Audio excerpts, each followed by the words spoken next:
As you look at Fred Cox now, about ready to kick off Super Bowl VIII.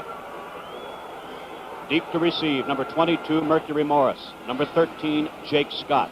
This game is played on artificial Ladies turf. and gentlemen, this is Jim Carolla welcoming you to Rice Stadium, Houston, Fred Texas. Cox getting Super ready to Bowl kick. VIII. Mercury Morris. Number 14 to kick off for the Minnesota making Vikings. certain that he is ready. Fred Cox. So under overcast Back deep for skies, the but Miami they tell us there will Dolphins, be no number rain. 13, Scott, Super Bowl and VIII Mercury is Morris, about ready number to start, and we're glad you're with us. This is going to be Jake Scott at the 7.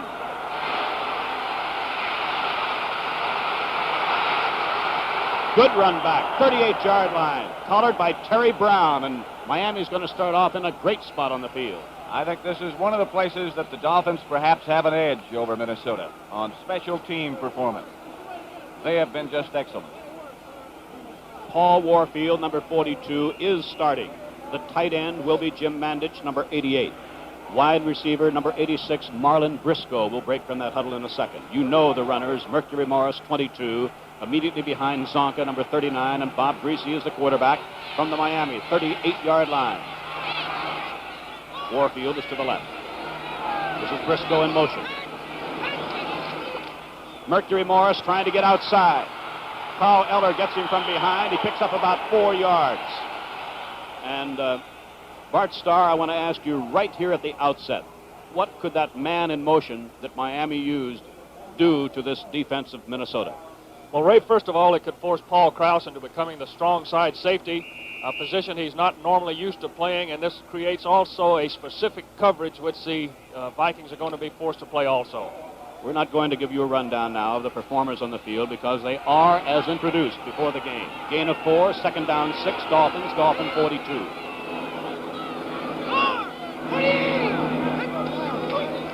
Csonka.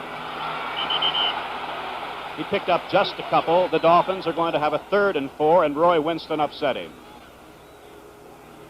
This is an awesome Miami running game. Let's look at the blocking here as Kuchenberg comes behind. Larry Little gets a fine block on Jeff Seaman, but Eller and Gary Larson, with help from Roy Winston, managed to control the play at the line of scrimmage. Miami basically a running team. They threw the ball very little in the playoffs so far. This time, Greasy sets 2 wide receivers to the right, Briscoe and Warfield, on 3rd down and 4. This is Briscoe in motion. No, it's Warfield. That was Warfield in motion. Complete, first down, 43-yard line of Minnesota, the tight end, Jim Mandich. And perhaps, Ray, we should also mention an injury to this man. Mandich had a broken thumb. He had played previously with a cast on his thumb. That cast was removed, and now he's just got it wrapped very securely. Jim Kick was in the backfield on that last play, replacing Morris, but he's out of there. Morris is back in, as the initial first down of the game belongs to the Dolphins at the Viking 43. Warfield, left side. Briscoe, right side. Morris. Nothing there at all. First man to meet him, Alan Page. Bob Greasy, passing ever so sparingly in playoff action, and for a very good reason. He hasn't had to. They've been able to control the ball on the ground. Greasy, by the way, says that he concentrates so thoroughly during the course of a game that he's not aware that there are people in the stands. He's not aware of what his teammates even are saying to him in the huddle. Many times they talk to him, but he doesn't hear. Jim Kick is in the backfield, number 21. He's lined up to the left of Csonka. Second down, 10. Might have lost a half yard.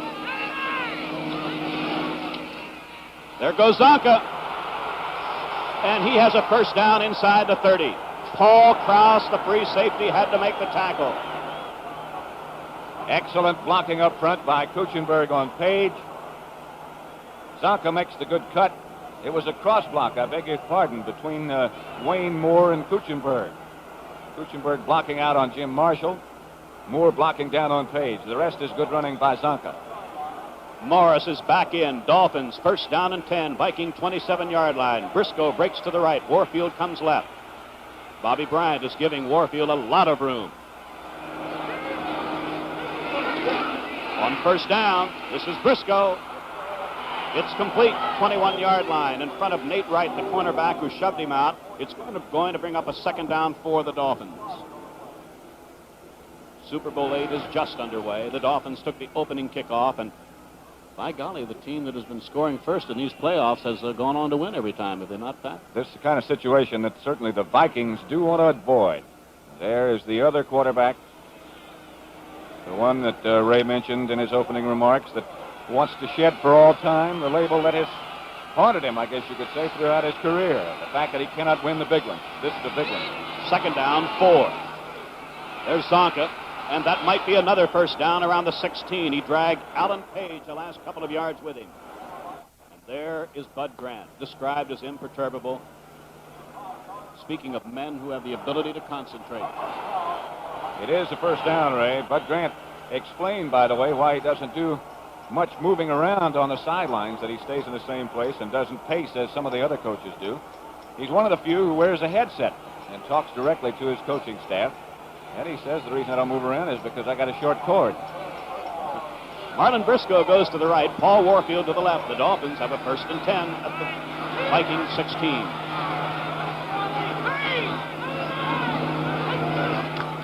Csonka.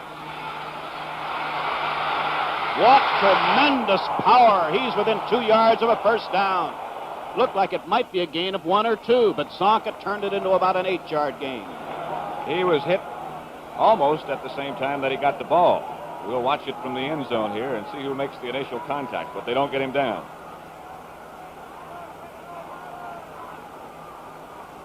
But the offensive line for Miami is doing just about what they want to.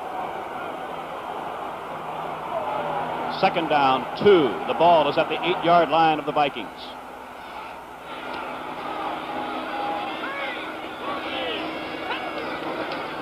This is Mercury Morris, and that looks like a 1st and goal at the 5. Jeff Seaman and Wally Hilgenberg made the tackle. Now, Alan Page is talking with one of the officials. I have seen no penalty marker, just a conversation. It's a 1st and goal. There have been no changes defensively for Minnesota. It is still, as announced, Marshall, Page, Larson, Eller, Hilgenberg, Seaman, Winston. The 2 rights, Nate and Jeff, Bryant and Krause. Don Shula. Warfield will line up just outside the tight end.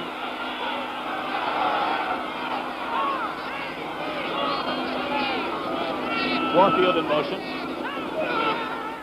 Csonka, touchdown.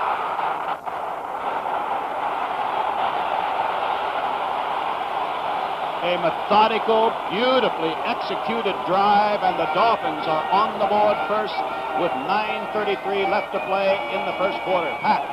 A play that developed and initially looked like it was going wide to Morris, but back inside to Csonka, and the rest he does by himself. Jeff Seaman is not lined up in front of the center here. He was way over on the weak side.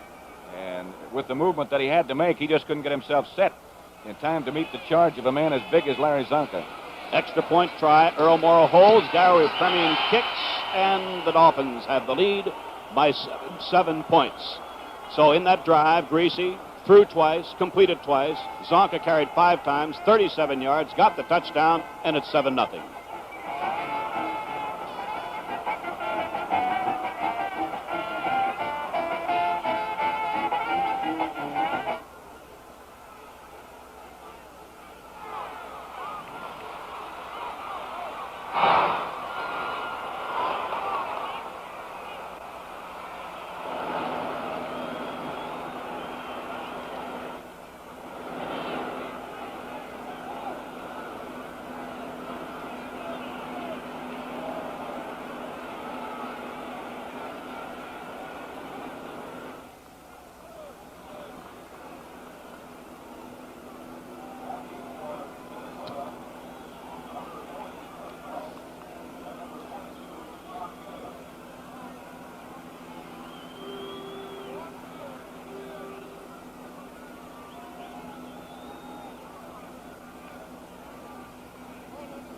Passes out. Maximum efficiency, Pat. That's about what you'd have to call that drive. If you diagrammed one, you couldn't put it down on paper any better than that. He premium to kick. Gilliam, 42. Charlie West, number 40, to receive. This is Charlie West at the goal line. Upset at the 13-yard line. Henry Stuckey, a defensive back of the Dolphins, made that tackle. And so Fran Tarkenton will start with a Minnesota offense that has seen one significant change. At right guard, you will see number 66, Frank Gallagher, in place of Milt Sunday, who had to be deactivated because of knee, just did not respond. That leg injury didn't come around, and he is at right guard. Mick Tingelhoff is over the ball. The runners, Foreman, 44, Oscar Reed, 32.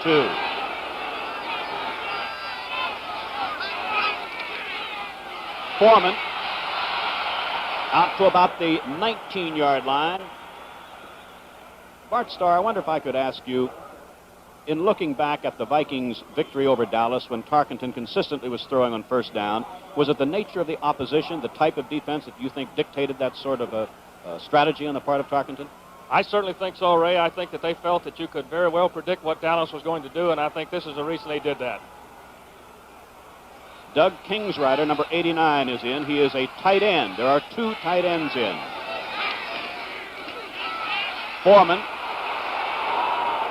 And he did not get back to the line of scrimmage. He was hit very, very hard. And there's going to be no gain on the play. This telecast is presented by authority of the National Football League. It's intended for the private use of our audience. Any rebroadcast or other use of this telecast without the express written consent of the National Football League is prohibited. Forward progress is ruled the 19-yard line, and for the Vikings, a key 3rd and 5. And Miami and their familiar, also familiar, 53 defense with just 3 down linemen and an extra linebacker, number 53, Bob Matheson. Tarkenton has a 3rd and 5. This is Foreman.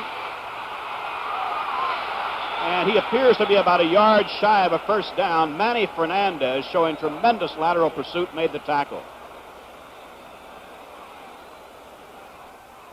This is a play that Minnesota used with great effectiveness against Dallas. Pass to Foreman out in the flat. He does a good job of running, but not a very basic job of holding on to the football, or carrying the football, I should say. He didn't lose it. But when you get hit with the ball at arm's length like that, it's pretty tough to hold on. And so as Tarkenton goes to the sidelines, the punting unit comes in. Mike Eischeid to punt. Great return men. Dick Anderson, Jake Scott back, as the Miami defense is equal to the first challenge from the Viking offense.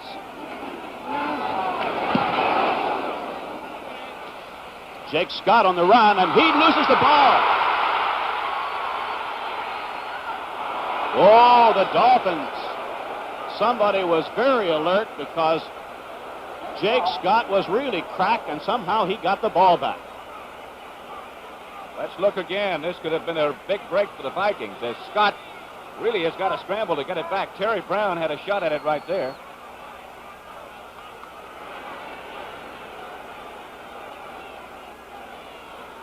Ron Porter that hit him 52. Did you pick up 52? I think Ron Porter hit him. I'm not sure. Hold it. He got it.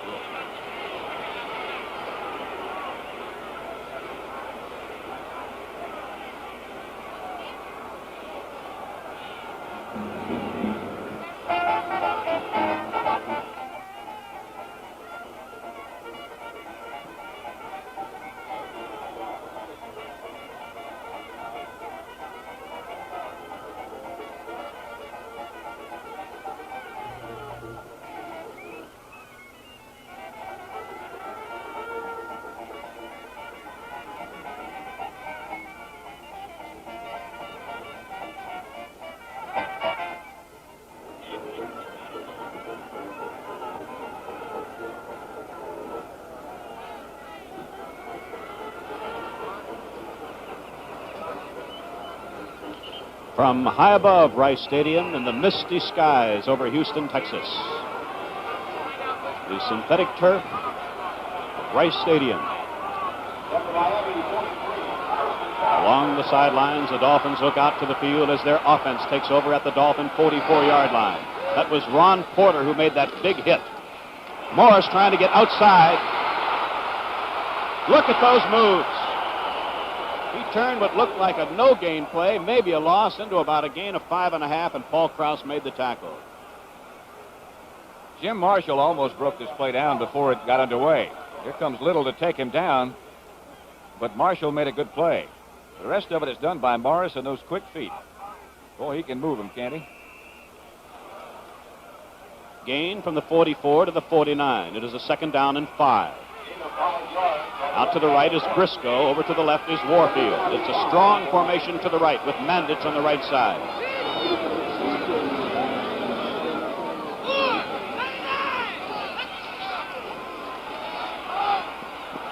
This is Mandich, the tight end.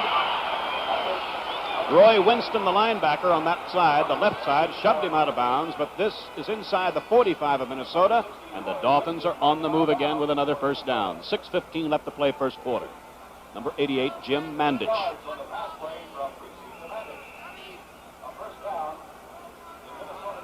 That's one thing I was checking over the multitude of notes that we have, and I'm sure everybody else does who's here about this game.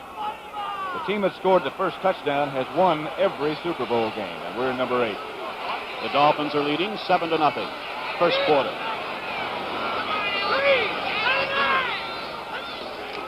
Mercury Morris this time. He dives to the 39-yard line. Paul Krause came up to help out Jeff Seaman, and Gary Larson was there too. And so Jim Kick, number 21, is going to replace Morris. 2nd down. A little more than 5 yards to go for a 1st down. A 10-play scoring drive by the Dolphins as they lead 7-0. Csonka scored the touchdown. Greasy completed 2 of 2 passes in the drive. Briscoe goes right. Nate Wright moves out with him. Warfield comes wide left, and Bobby Bryant gives him a lot of room. Csonka shedding tacklers. He has a 1st down.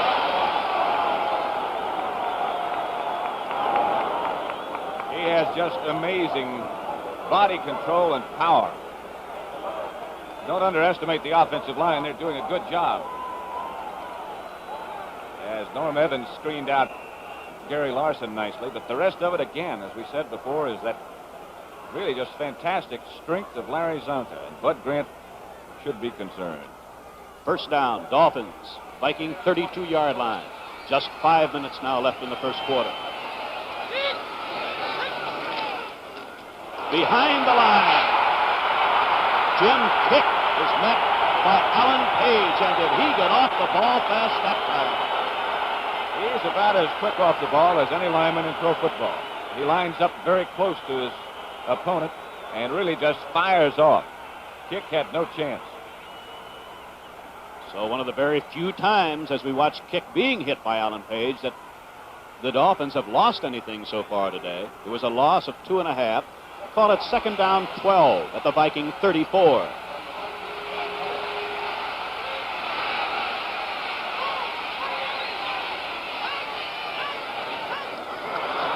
Csonka.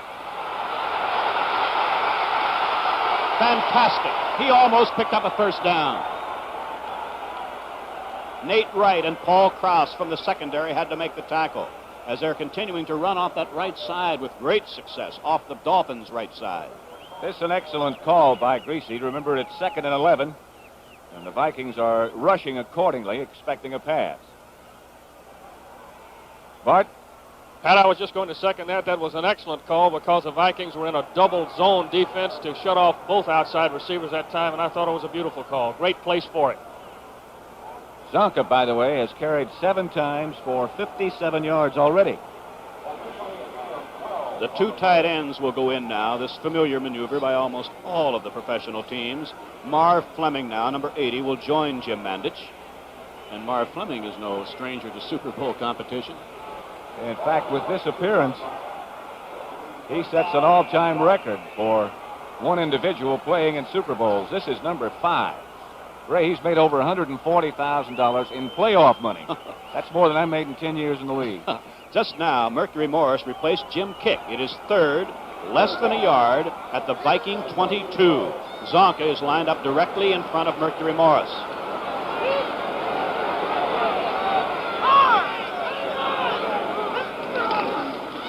There he goes, Csonka. 1st down at the 14. Jeff Wright and Paul Krause again had to make the defensive play, which tells us again what this offensive line plus Csonka's power is doing. There's a guy right there with blocking on Alan Page, number 62, Jim Langer, that you don't hear too much about.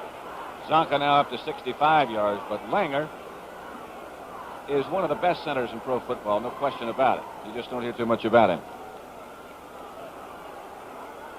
Ever pacing Don Shula looking on as his Dolphins have a first down now at the Viking 14-yard line. On first down, that's Marlon Briscoe at the 1.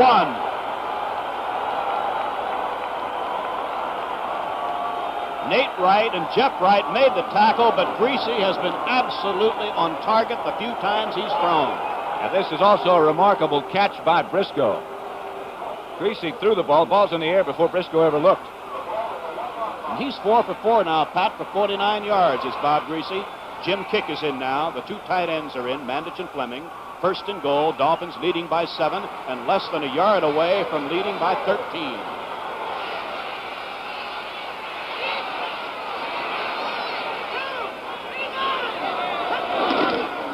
Jim Kick. Did he get it? Roy Winston upset him. No signal yet that he got into the end zone, so he stopped that close. I'm pretty sure his feet got into the end zone, but that's not the key in a situation like this. The ball has to get into the end zone for a touchdown to be called. They didn't argue too much, so they must have been satisfied. So second down, goal a foot away. Bob Lertzema is in defensively for Minnesota.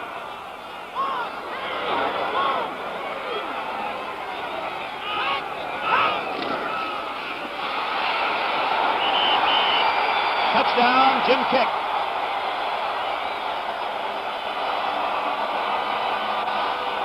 So the Dolphins strike the first 2 times they have the football. We've just got a minute and 22 seconds remaining first period. We'll look at the touchdown again. Minnesota's run just 3 plays. Jim Kick. Kuchenberg with an excellent block on Lertzema right there. For the second time, the Premian will try for an extra point. Earl Morrill, the holder. There just is not anything that a team should be asked to do offensively and defensively that the Dolphins have not done so far. They've had the ball twice, they've scored twice, the Vikings have had it once, and the defense shut off that Viking offense once.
An almost exact duplication of the other scoring drive. 10 plays on each occasion. The Premian ready to kick. Gilliam and West to receive. Charlie West at the 5.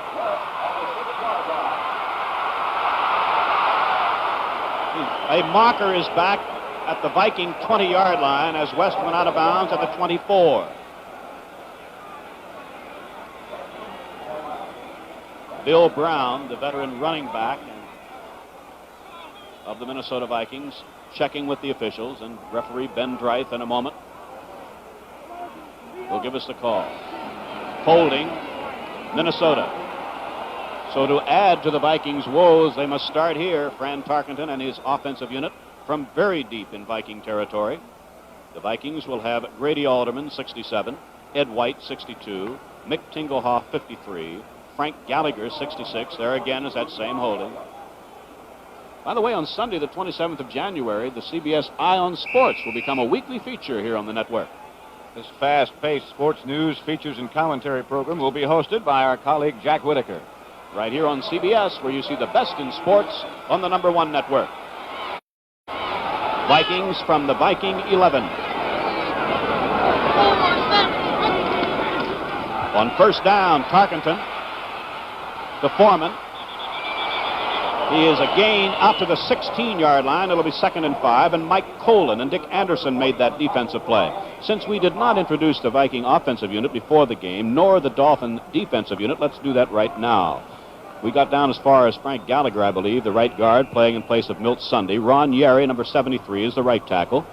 Stu Voigt, number 83, is the tight end, and he's joined now by another tight end, Doug Kingsrider, number 89. The running backs are Chuck Foreman, number 44, the brilliant rookie. Oscar Reed, number 32. Wide receiver, John Gilliam, number 42, is out to the left. This is Oscar Reed. Manny Fernandez collars him after a gain of a couple.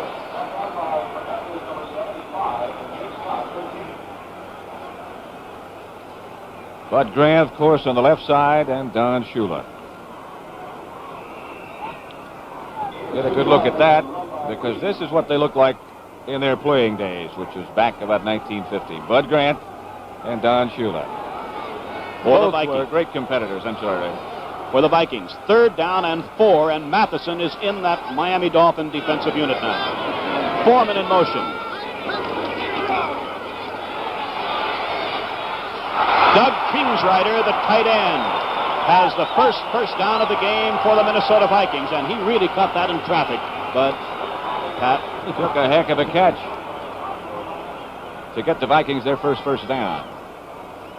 That might have been the final play of the first quarter, because the last 5 seconds are right now ticking away.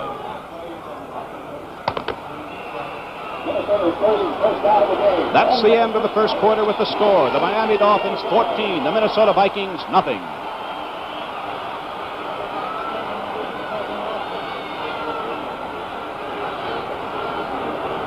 You come back, remind me to set the defense.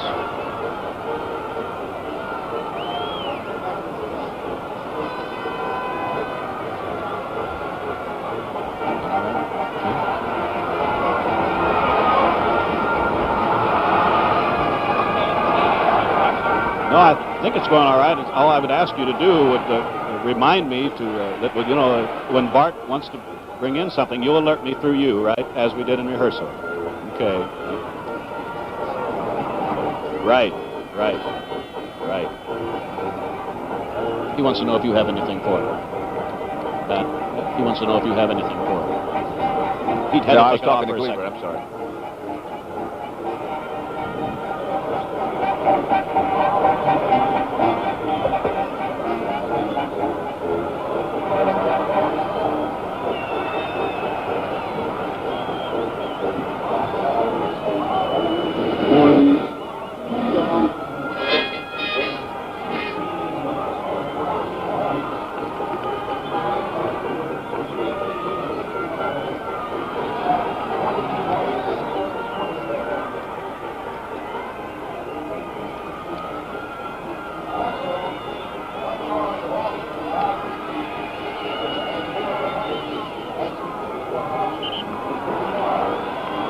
The preceding announcement was brought to you by the National Football League.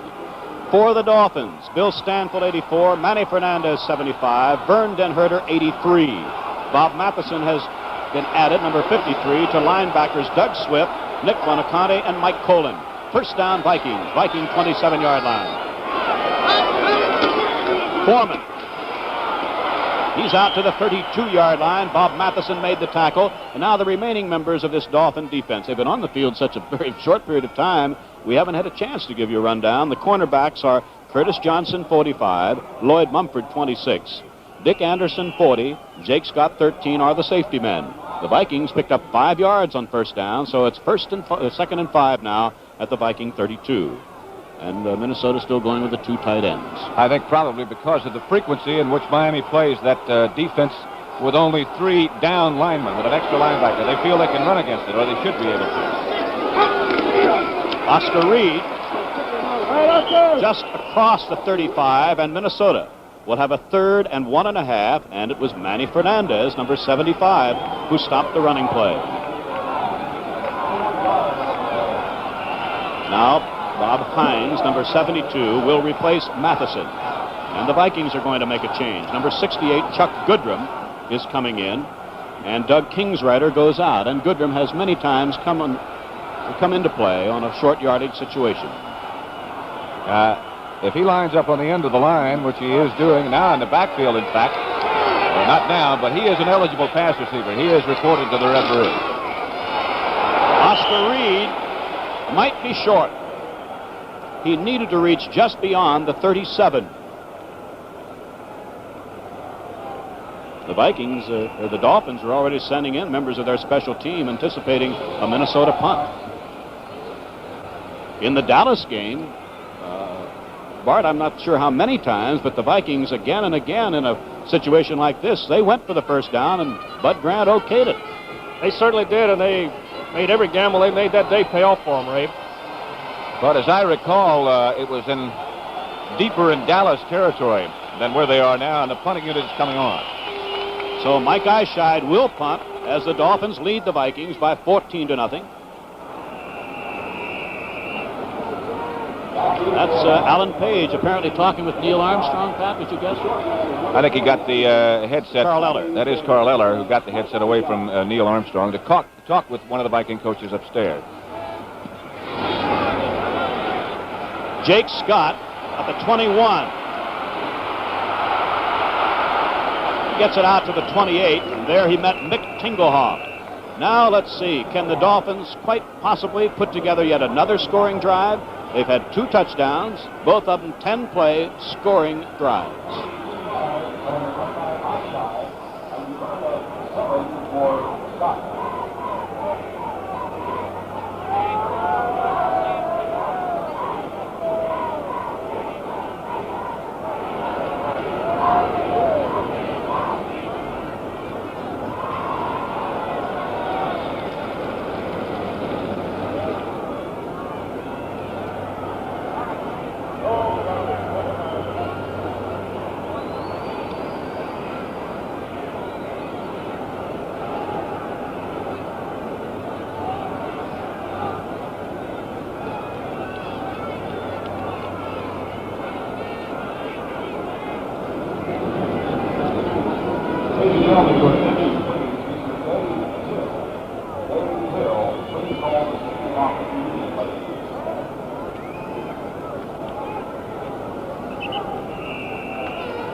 No changes for Miami, no changes for Minnesota. Csonka and Morris will start out as the running backs on 1st and 10. Both wide receivers are on the left, Briscoe and Warfield. Briscoe in motion. Mercury Morris. Beyond the 40, chased out of bounds by Jeff Wright. Lightning quick, Mercury Morris gets outside. This is one of the best looking offensive units I think I've ever seen. The block by Kuchenberg took Eller out. Csonka got the block on Jeff Seaman. Mercury Morris cut, got away from Winston, and then his speed did the rest for him. First down, Dolphins. Dolphin 42-yard line. 14-0. The Vikings have not been able to get to midfield. Csonka trying to get outside, and he is held, and I use that word advisedly, held to about a 3-yard gain. And that was Wally Hilgenberg who got to him at the out-of-bounds line and help from Jim Marshall. Gain on the play, 2.5 yards. Kick comes in, number 21. That touchdown scored by Kick, the Dolphins' second of the game, was his first of this 1973-74 season. Young man next to Don Shula, behind him now, is his oldest son, David, who keeps charts and records that Don likes to refer to from time to time. 2nd and 8.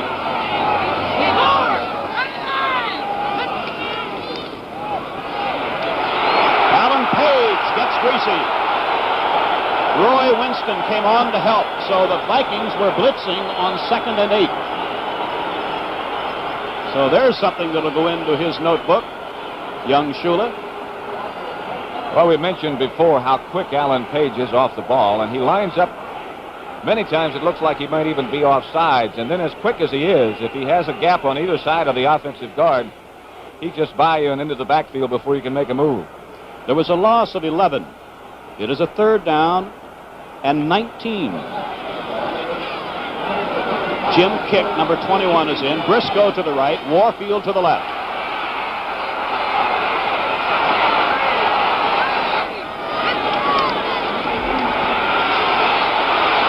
He's throwing for Briscoe. And Greasy really got decked. I don't know how he got rid of that football. Carl Eller hit Greasy the instant he released that football, and he still was right on target. There is no way that he could have known whether that pass were caught or not. Bart Starr? Thank you very much, Pat. I think right here in this play we're going to see why Paul Krause is such a great free safety. Watch how far he comes on this throw. Keep your eye on him. Keep your eye on him. Just watch him come here. His action says it all. The ball was well thrown, but look how far he came. That's Great the free safety. And you know, Bart, that's the first pass that Greasy has not completed. Larry Seipel to punt. Oh, an all-out rush, but he gets it away.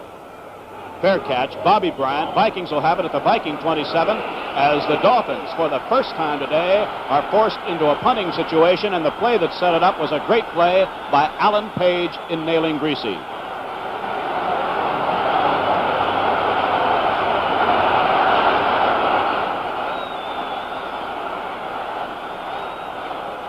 Tim Foley in place of Munford.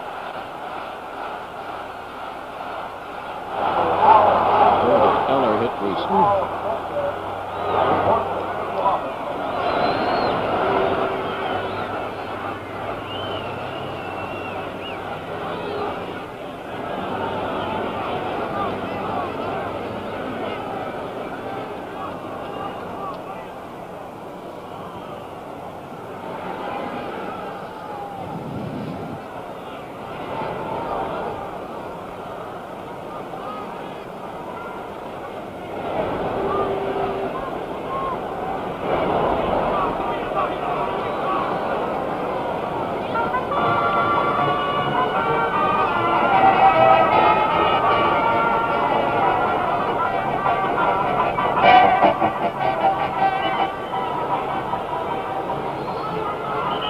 Does Matheson staying?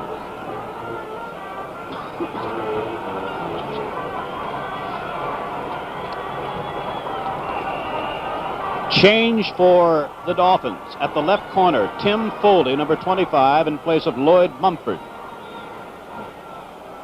First down, Minnesota, Viking 27-yard line, and there's Larry Csonka, who has already carried for big yardage and scored the first touchdown. Kingsrider, number 89, is wide to the right. Gilliam to the left. This is Foreman. Pickup of about 3 yards.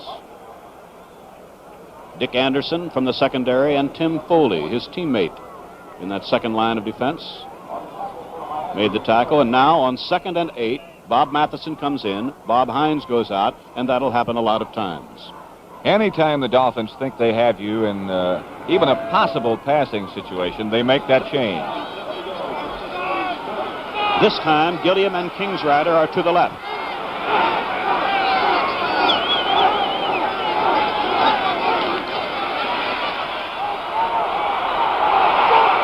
Matheson, along with Den Herder and Fernandez, Dale Tarkenton inside the Viking 20. This is what makes that defense so tough to block out, because you don't really know if Matheson's going to rush or if he's going to drop off in pass coverage. This time he does rush. He gets away there from Gallagher, and then Vern Den Herder and Manny Fernandez take Tarkenton down. Loss on the play of 11 yards. Third down, 17. Larry Csonka apparently sustained an injury around his one eye. So on third and long yardage, Kingsrider goes right. Gilliam comes left. 10.5 minutes left to play in the first half.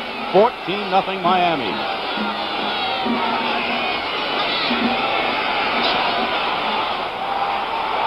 Tarkenton. Kingsrider.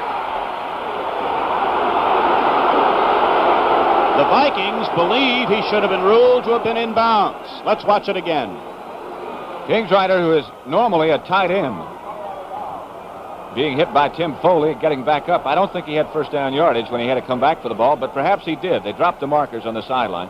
Got to have both feet in bounds. And our view is just obliterated. It was ever so close.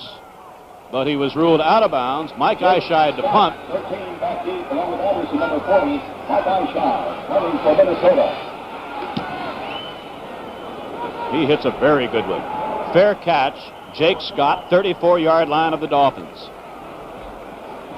This Tuesday night on CBS, the NBA All-Star game from Seattle, Pat. And you'll be there for that game that starts 9:30 Eastern Time. All the game's great players compete with the East, of course, against the West. The Eastern players include Dave Cowens, John Havlicek, Lou Hudson, Pete Maravich, Bob McAdoo, and the like. West players, Rick Barry, Kareem Abdul-Jabbar, Jeff Petrie. Great players all in the NBA All-Star game. The best in basketball on the #1 network, right here on CBS. Dolphins at the Dolphin 34-yard line. That's Morris in the slot to the left. Briscoe coming in motion. Csonka trying to get outside. And this time, the Dolphins closed it in pretty well as cornerback Nate Wright turned it in. Eller and Larson were there to make the tackle. A marker was dropped on that last play.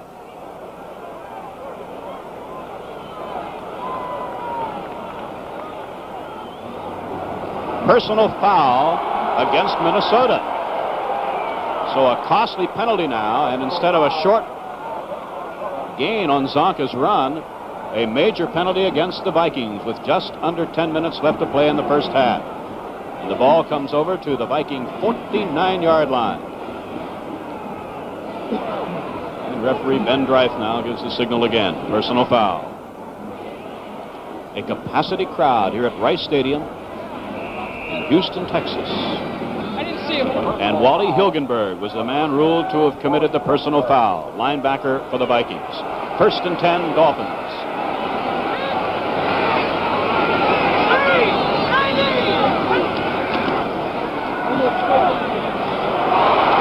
Bobby Bryant really hit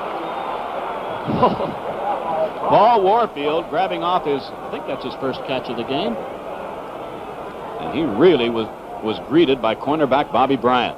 But a gain on the play of 6 yards, and it'll be 2nd down and 4. And Greasy has completed all of his passes. Let's see, except one.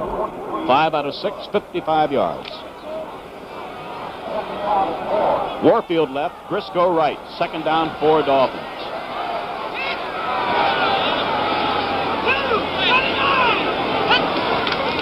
Csonka about a yard short of a first down at the 40 as Hilgenberg and Seaman pinched in to make the tackle.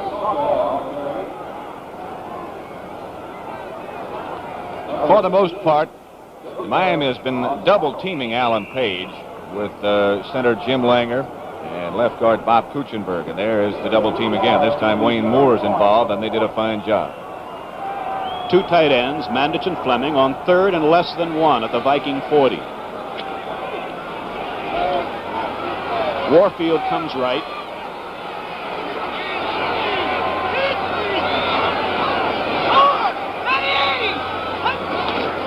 Morris, first down. He ran into one of the officials, or he might have had even greater yardage. Paul Krause had to make the tackle at the Viking 30. Again, that offensive line, look at him come off the ball. Csonka leading the play through. Mercury Morris. There's some argument as to who is the strongest man on this Dolphin team. But Merck is certainly one of three. The other two are Fernandez. The other one is a rookie guard named Newman, Ed Newman. Briscoe is back in. Fleming is out. 1st and 10 Dolphins.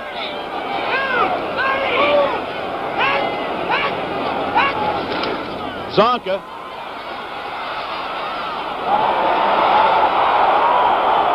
An incredible performance by Larry Csonka. They just can't get him down. Morris leading the play.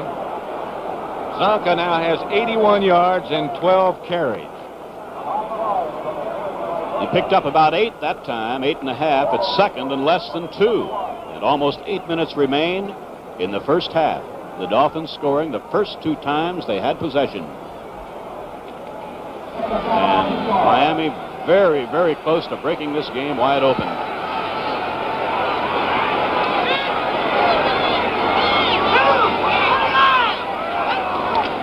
There goes Csonka again. This time there is nothing there at all. And the man responsible, young middle linebacker Jeff Seaman, with help from Jim Marshall. Seaman wears number 50. Marshall is 70.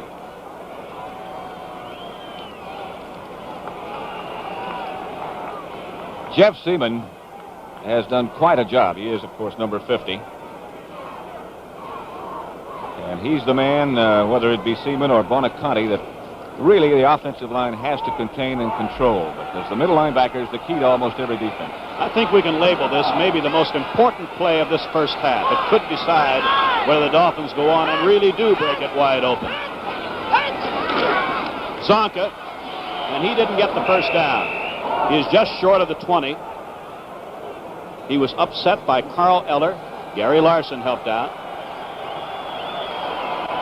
And the kicking unit goes on. So Garo Ipremian will try to put the Dolphins in front by 17 instead of 14, as Don Shula has made the decision to go for 3. The clock running when the ball is snapped. About 6 minutes will remain in the first half.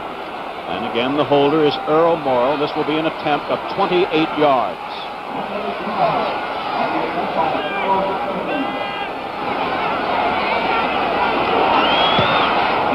He certainly has the distance, and he's right on target. So, what department have the Dolphins not excelled in so far? They've done just everything that could be asked of a football team. And as a result, with 6:02 left, lead by 17.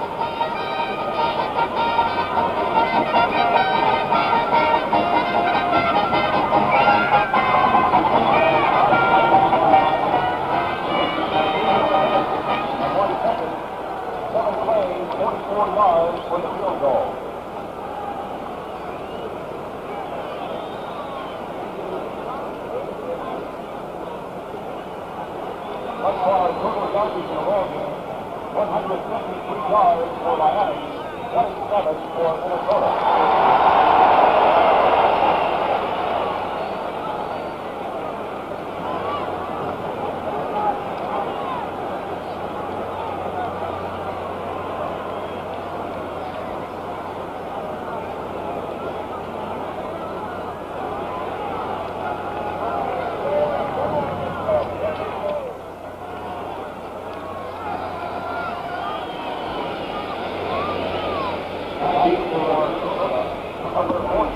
Total yardage so far, net.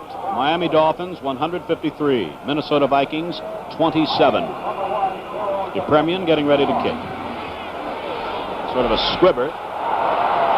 It was overrun by Gilliam, and Charlie West will have to watch it roll over the end line for a touchback. So the Vikings will start from the Minnesota 20. And correct me, Pat, I don't believe Minnesota's been in Dolphin territory yet. Not yet. Miami has already scored more points, 17, than any other team has in a Super Bowl in the first half. Mumford has replaced Foley now at the left corner. Lloyd Mumford, number 26. Other than that, the Dolphin defense remains as it has been most times.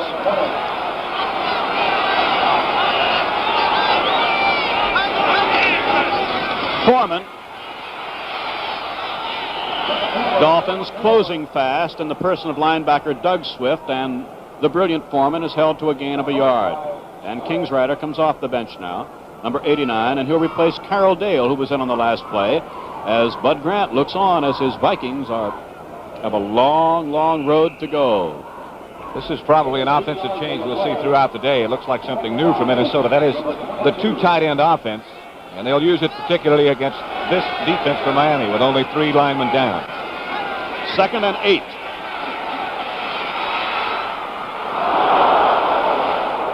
Chuck Foreman, the intended receiver, but almost picked off, and it's going to be 3rd down and 8.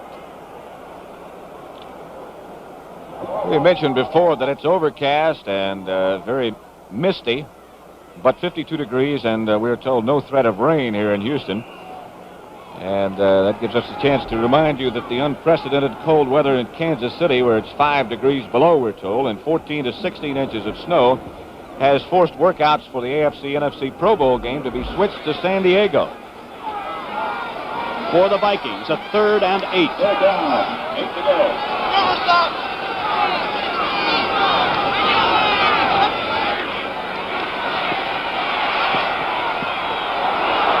This is caught by tight end Stu Voigt.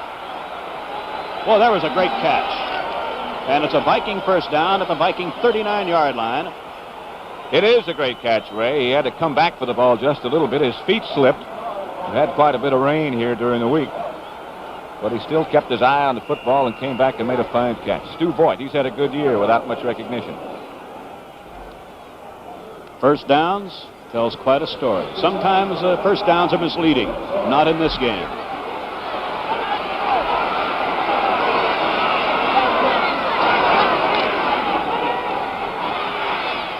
This is Oscar Reed, unable to hold on, and closing in on him was Doug Swift. Ball might have been thrown just a little bit behind him, and he had to make a turn I'm sure he didn't want to make.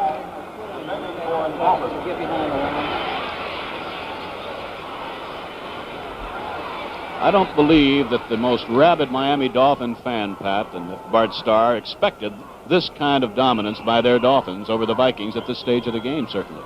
I don't think so either. We said in unison. I don't think so either. Bob Matheson now comes out of the lineup, and that means that Bob Hines is back in. 2nd down and 10. Nope, they're still going with 3 down men and an additional defensive back, Tim Foley. Foreman trying to get outside. Vern Den-Herder held him up behind the line so that he was able to get back just to the line of scrimmage, and it is going to be 3rd down and 10. And remember, the Vikings have yet to cross midfield, and only 4 minutes and 10 seconds remain in the first half, as this Miami Dolphin defense has been just nothing less than brilliant. 3rd down, 10. Gilliam right. Kingsrider left.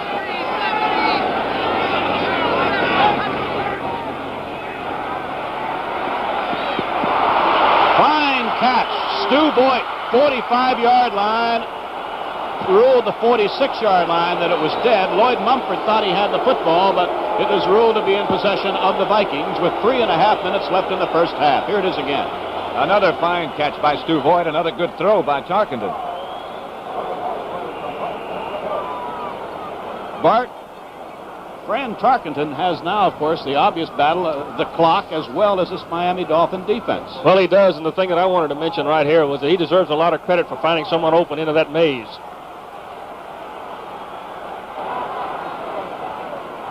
Oscar Reed, the man in motion. This is Gilliam.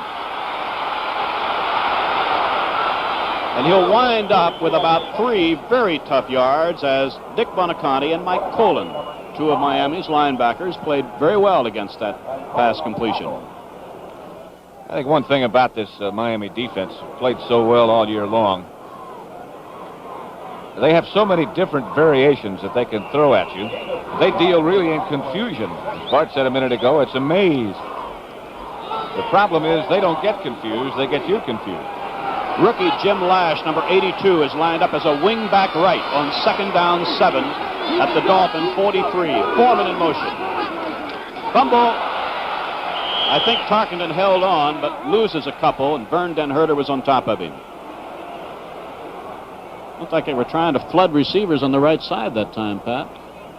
Well, they had Jim Lash and Chuck Foreman, as well as Gilliam, all out on that same side. Miami, if you've ever watched them play, you know they play one of the finest zone defenses in pro football. And in order to beat a zone, you got to put a lot of receivers into one area. That whistle means that we have a 2-minute warning. 2 minutes left to play in the first half. The Vikings struggling to get on the board and trailing 17-0 with 2 minutes left in the first half.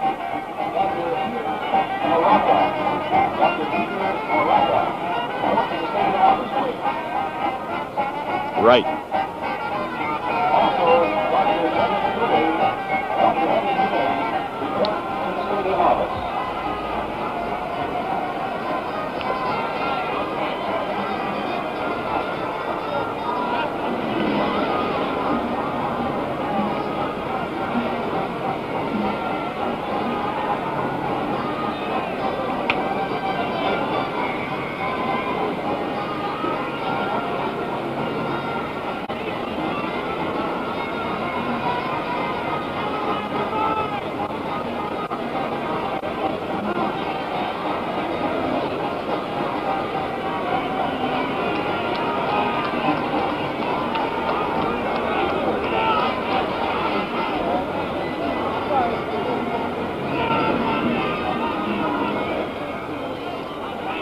As the Vikings are faced with a 3rd and 9 at the 45 of Miami, it might be well to keep in mind that Fred Cox of Minnesota, his longest field goal of this season came in the playoff game against Dallas of 44 yards.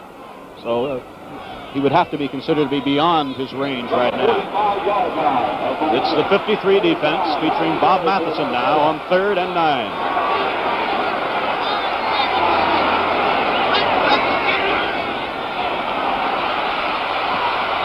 Gilliam. He's down at the 15-yard line. Curtis Johnson finally got him. And the Vikings have immediately asked for a timeout, and they'll have 1:46 left to play in the half when play is resumed. Bart, how about that for a brilliant pattern run by Warfield? Well, it was an excellent route run by John Gilliam. I'm sorry, Gilliam, Bart. As our viewers are going to watch right here, this is Gilliam coming out, and it's probably one of the deeper patterns you'll see thrown against this, but very effectively. He's going inside here. The ball is on rhythm, and now this guy also has the ability to do something with it once he catches it. This is a great play by Fran Tarkenton and John Gilliam. So number 42 of the Vikings, John Gilliam, runs the sort of a pattern that we saw Paul Warfield, number 42 of the Dolphins, run in their playoff victory against Oakland. It's something that Gilliam and Tarkenton both used, I think, fine judgment in. And looking at that defense Bart Starr was just pointing out a minute ago, it is almost impossible to get behind those 3 deep men in the Miami zone. They just take off. So Gilliam, I think, used a lot of judgment in cutting underneath. Foley has replaced Mumford. Tarkenton keeping. And he's down to the 7 or 8 yard line, within about 2.5 yards of a first down. And I don't think there was any doubt that that was a planned play on the part of Tarkenton. No doubt about it. He never even looked for anybody to throw it to. Plus, the offside of his offensive line was downfield blocking, trying to set up a wall for it. 2nd down, 2.5 at the Dolphins' 7.5. Oscar Reed, and he gets nothing at all. He's met by Bob Matheson, number 53. The Vikings asked for a timeout. 1 timeout remaining now to Minnesota, and it is going to be 3rd down. Let's see where the ball is placed, as Tarkenton is going to consult with the Minnesota coaches. It's going to be 3rd down and still 2.5 yards for a first down. I think, Ray, one of the worst things that can happen to you in a football game or in a season or whatever the case might be is to become predictable. And we have said so many times, when the Vikings get into a situation where they need short yardage for a first down, they run toward Ron Yeri, who they consider to be their finest offensive blocker. They have done it twice without success. They did it just then with Reed. They did it once before. This gives us a chance, as you look at John Gilliam, to remind you that he and Jim Mandich of the Dolphins will be among the NFL players making the trip to Korea, Japan, and other Far East locations. It's the 9th straight year the NFL has cooperated with the USO and the Department of Defense. It's a great thing they've all done. It's all been in their own time. We are sure, of course, the hospitalized American servicemen certainly do appreciate it, as do the sponsoring USO and the Department of Defense. Gilliam, Mandich, and more will make that trip. Third down, about 3 yards for a first down. The ball at the Miami 8. A minute 13 remaining in the first half.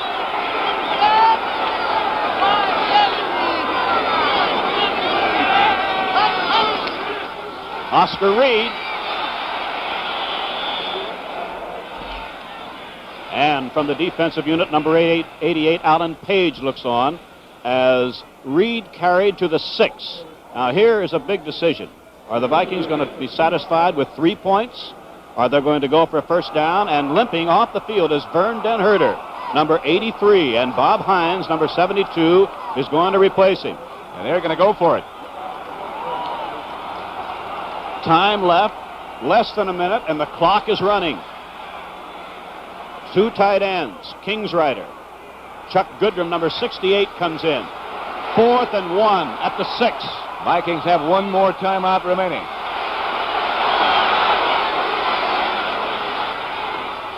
Oscar Reed, I don't think he got it. Nick Bonaconti, the middle linebacker, made a great defensive play. And the Vikings went for the first down. They came up empty, and the Dolphin defense has made a tremendous play. Now that's 3 times in crucial situations where they've run to the same spot. Ed White pulling, but they're running behind the blocking of Ron Erie. And as I said a minute ago, the worst thing that can happen to you, or certainly one of the worst, is to become predictable.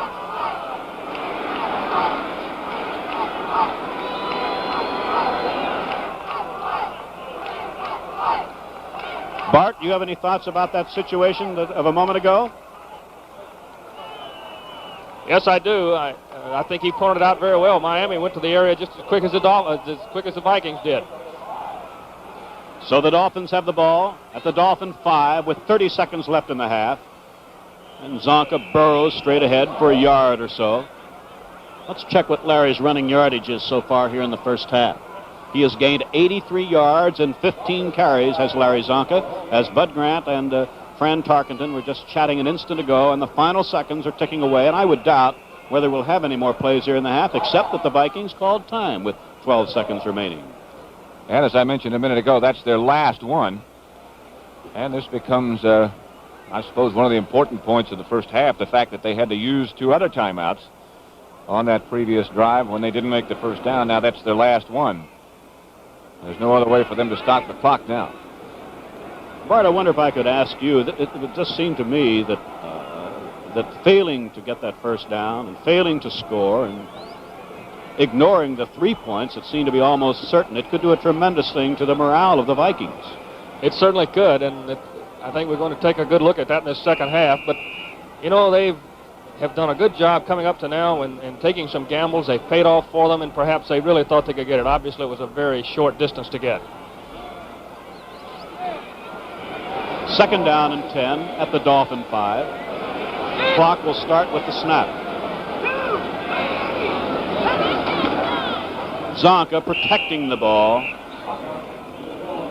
has carried for the final play now of the half as the Vikings' timeouts are gone. That's the end of the first half with the score. The Miami Dolphins 17, the Minnesota Vikings nothing.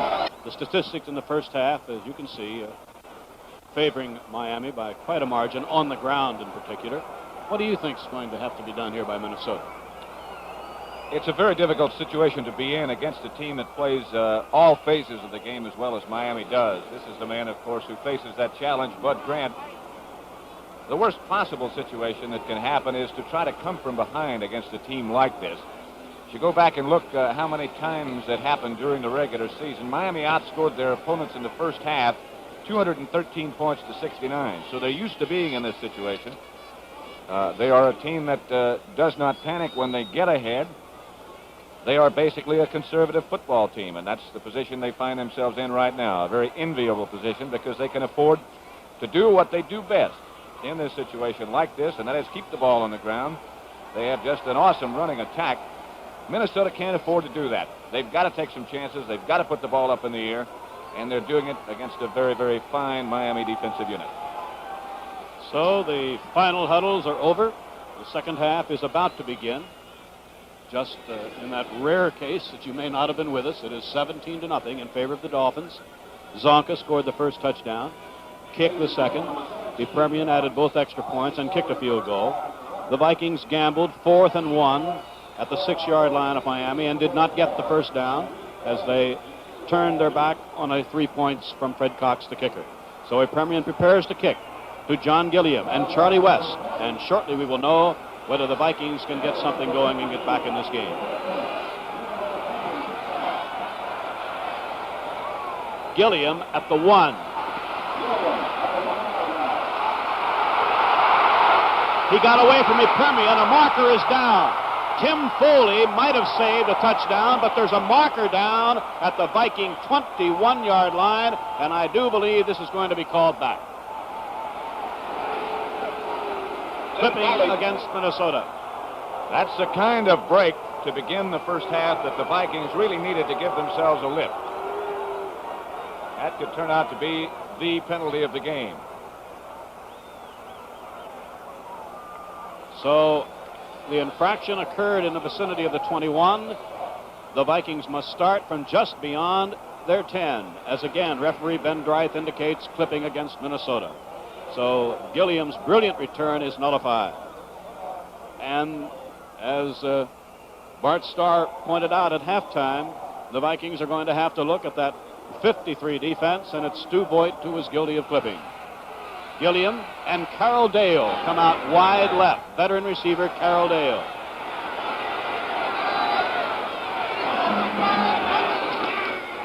Foreman gets about 3.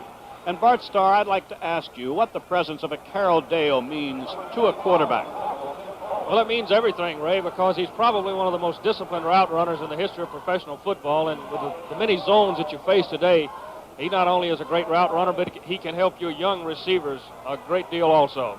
As it turned out, Carroll was in for just that one play, and as Foreman gained 2, it is 2nd and 8. And Kingsrider replaces Dale, and he is going to line up as the wide receiver to the left.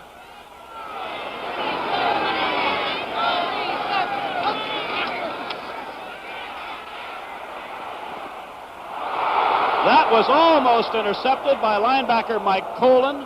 Foreman wound up with it, but Colin had nothing but 13 yards of synthetic turf in front of him. Within inches of being 24-0 now.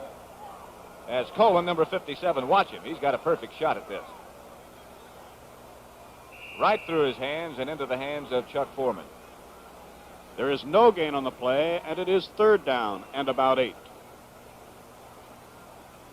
Offensive line, Alderman, White, Tinglehoff, Gallagher, Yari.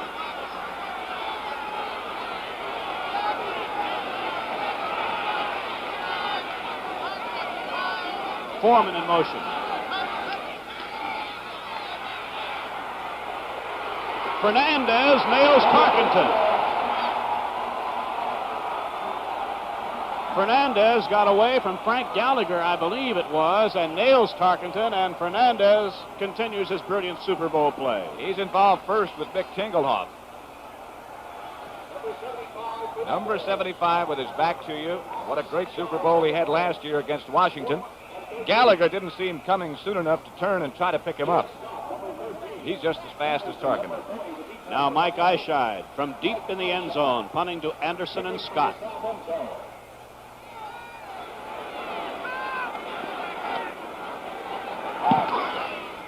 Eyeshide has a fine punt. Back at the Miami 45, Jake Scott trying to get outside. Fine run back to the 43-yard line of Minnesota.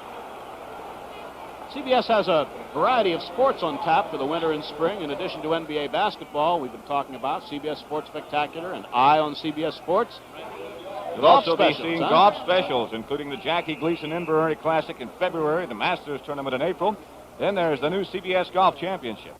This year, the CBS Tennis Classic also will be expanded to 1 hour a week. That's here on CBS, the best in sports on the #1 network. Bob Greasy and company take over 1st and 10 at the Viking 43. Csonka and Mercury Morris. Mercury Morris held firm by middle linebacker Jeff Seaman, number 50, and there might have been a gain of 1. Jeff Seaman, number 50, as we mentioned a minute before.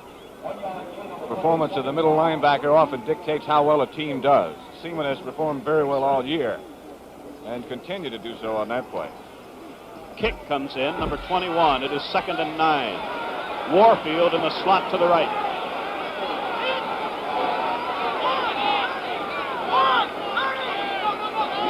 Warfield in motion. Csonka. That hole closed at the 38-yard line, and the Dolphins will have a 3rd and 5, and it's Jeff Seaman again who made a fine play.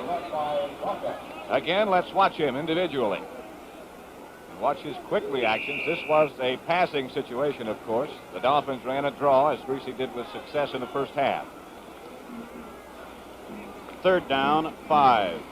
For the Vikings, Marshall, Page, Larson, Eller, Hilgenberg, Seaman, Winston, Nate Wright, Jeff Wright, Krause, and Bryant.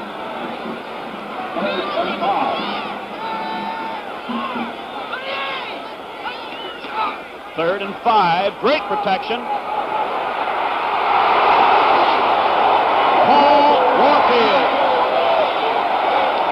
at the 11-yard line.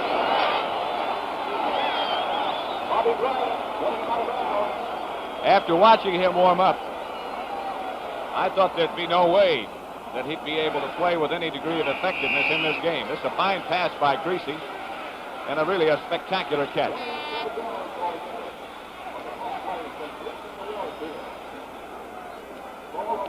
Bart?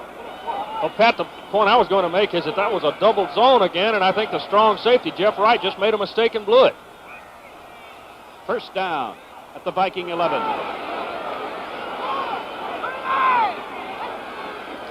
Csonka to the 7. Carl Eller, Jeff Seaman. From above, let's watch the offensive blocking again. Langer cutting off Larson, who appeared to go the wrong way. Norm Evans blocking on Eller. Seaman over in part of the action at the end. 10 minutes remaining, 3rd period.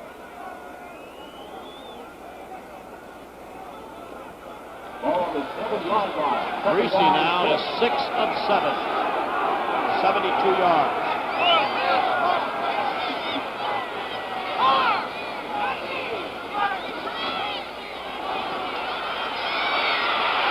Greasy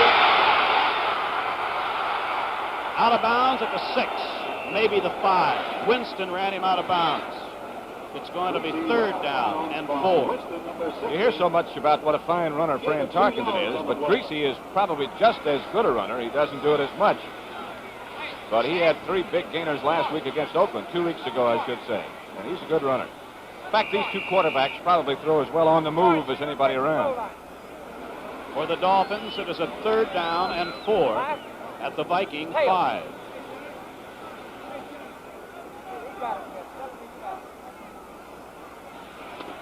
Greasy sends Briscoe to the right, Warfield to the left.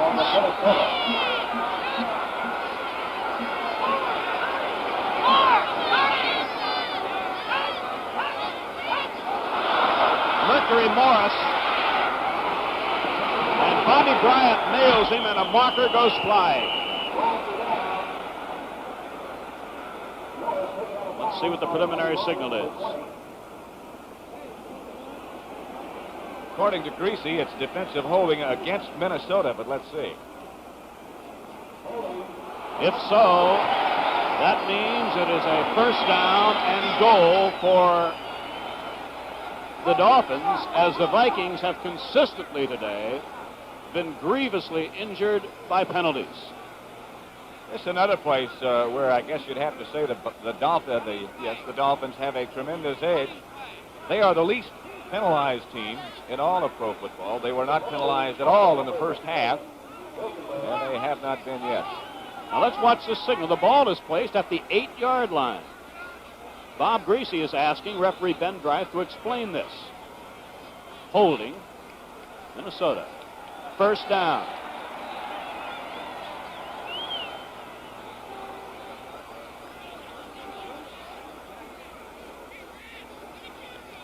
Now let's see, that play ended out of bounds around the 16-yard line, so it's a half the distance from the 16. But it is a first and goal at the 8.5. And Tarkenton looks on. Jim Kick is in. He's lined up to the left of Csonka.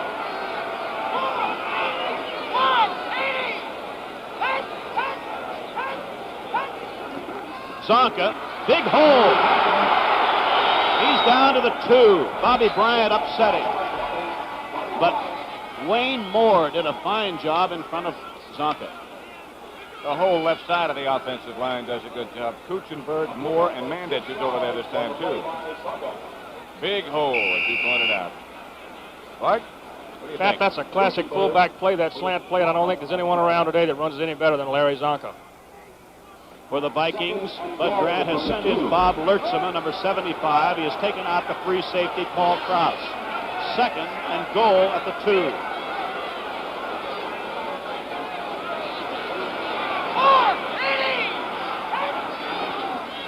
Csonka, touchdown!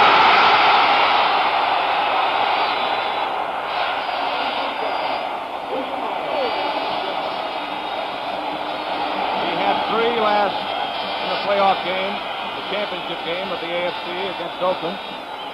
He has 2 today from ground level.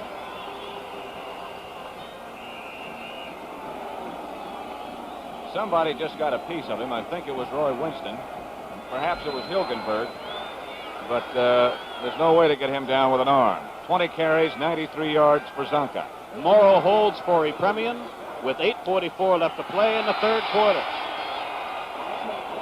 And I think it's pretty safe to say that when the Vikings get the ball the next time, whether they score or not will dictate whether we have a runaway Miami victory.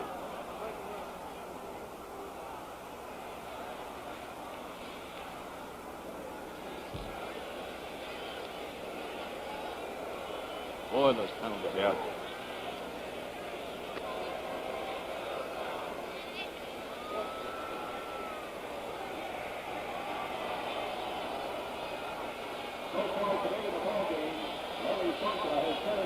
That's a big one.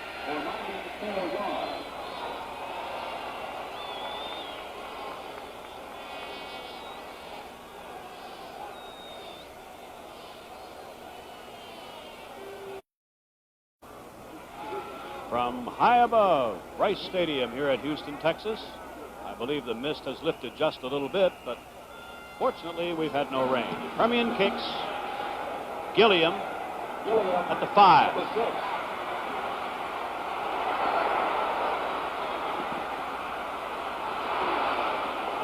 He gets it out to the 26-yard line. Bob Matheson made the tackle. This is Csonka's last touchdown a few minutes ago. Greasy almost dropped the ball in the exchange from his center. What a fine charge by the offensive line. Let's look again. 21 yards on the return by Gilliam. Jim Kick, who was in the game, didn't even have to block. Tarkenton sends Gilliam to the left. And he makes a correction now and has Carroll Dale also on the left as a slot back.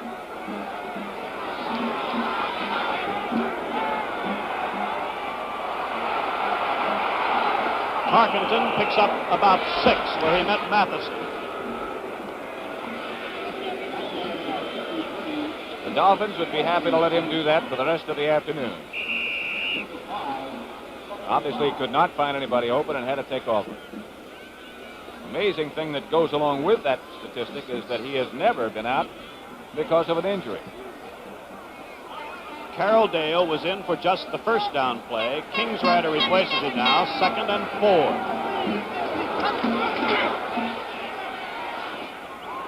This is Foreman. He has a first down. Manny Fernandez made the tackle. So the Vikings trying desperately to get something going. If you missed the action toward the end of the first half, the Vikings had an opportunity on 4th and 1 at the Miami 6 to go for an almost certain 3 points. They elected to run for the first down and didn't get it. Bart? Ray, I think it might be interesting for our viewers to realize why the Vikings have 2 tight ends in there. Against this 3-man rush, it's an ideal thing to do is run with the ball. First down at the Viking 41. Reed. Oscar Reed picks up 6. And he's out to the Viking 47. Gary Larson, number 77, one of the front 4 of the Minnesota Vikings. And they have been handled very well so far today by that offensive line of the Dolphins. Larson has the unenviable task of facing Larry Little. And that's a tough job for anybody. It is 2nd and 4, and Gilliam is to the left and Kingsrider to the right. 6:40 left to play, 3rd quarter.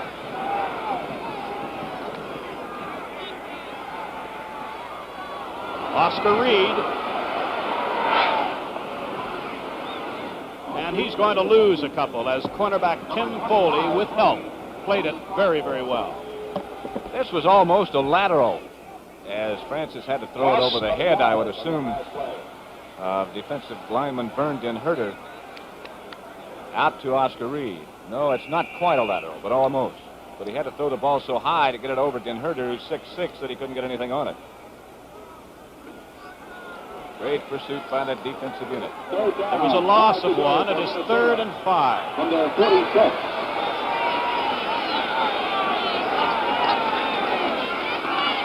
Oscar Reed gets nothing. There was Bob Matheson, and it is 4th and 5. And the punter comes on, the special unit. Brings up a 4th down for Minnesota. Miami in a 3-man defense again, but 3rd and 5 and trailing 24-0. It's hard to understand a call like that. But as Bart pointed out a minute ago, when you look at that 3-man line defensive setup, you think you ought to be able to run against it. Nobody can. It is 4th down and 4, and Mike Eyeshide will be punting to Jake Scott, who is backing up around the 10-yard line now. Off the side of his foot, but a good roll for Minnesota. And it's going to be down at the 11-yard line of the Miami Dolphins. And with 5:03 left to play in the 3rd quarter, the Dolphins, with a 24-0 cushion, will again have the football.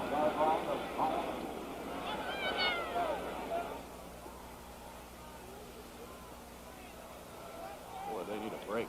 A miracle.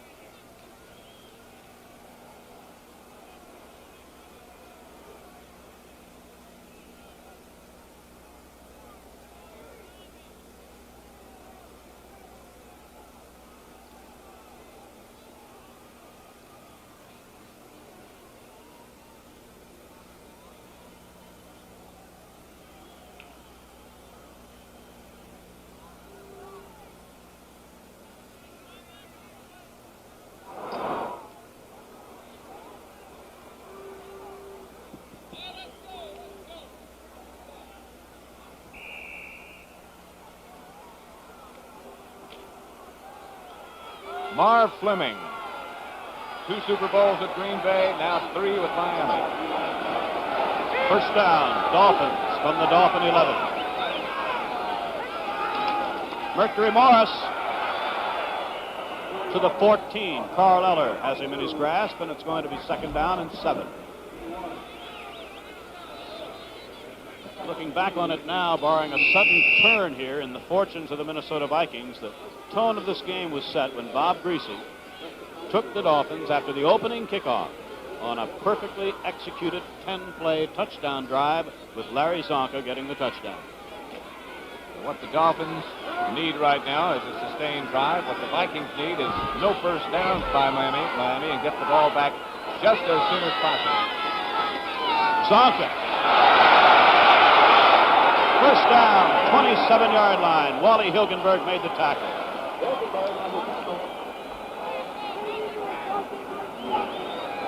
From behind Larry Csonka, you get a chance to see the awesome power and the great cuts which he had. 21 carries, 107 yards already. Wally Hilgenberg got the run. It's a first down at the Miami 27. Briscoe comes right. Warfield goes left.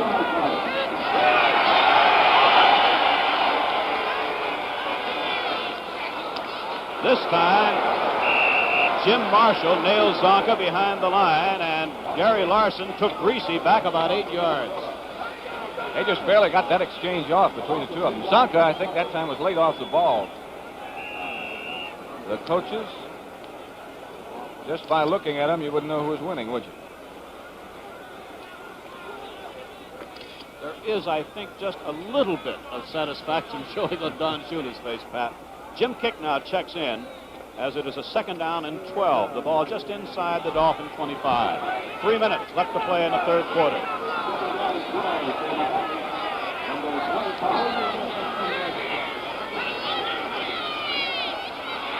This is Csonka. Seaman gets him at the 30, and Miami will have a third down and 8. Csonka now is very near the Super Bowl record for most yardage rushing in a game. It's held by Matt Snell in the game against Baltimore, 121 yards in 30 attempts. That's the Super Bowl record, and Csonka is very close. Will Greasy put it in the air on 3rd and 8? He has Warfield to the left, and Bobby Bryant goes with him. He has Briscoe to the right.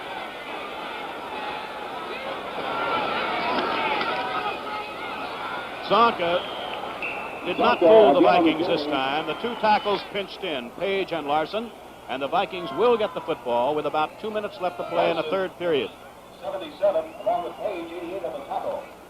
Bobby Bryant is dropping back for the anticipated punt from Larry Seipel, who has not had an opportunity today to do very much punting. Minnesota, number 20, Brown. Bryant is a single safety. He's the only deep man. Let's see if the Vikings try to put a rush on the kicker.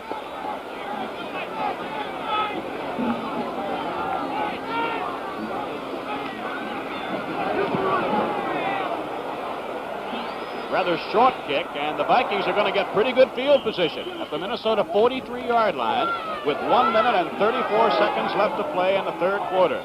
That was Tim Foley who downed the ball. So let's see what Tarkenton comes up with here in the way of strategy. He'll have a first down at the Viking 43 when play is resumed. 24 yards on the punt by Seipel.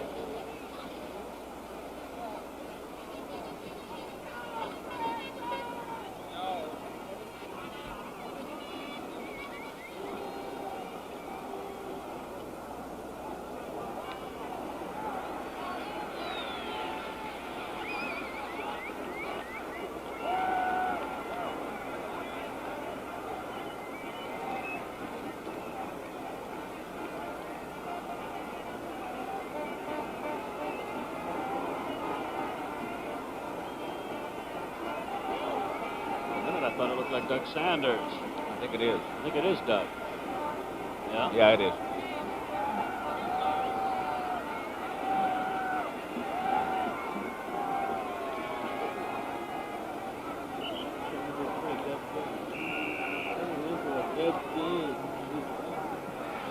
Among those in attendance, Doug Sanders, the professional golfer, and to his right, Andy Williams here at Rice Stadium. For the Vikings, 1st and 10, Viking 43-yard line.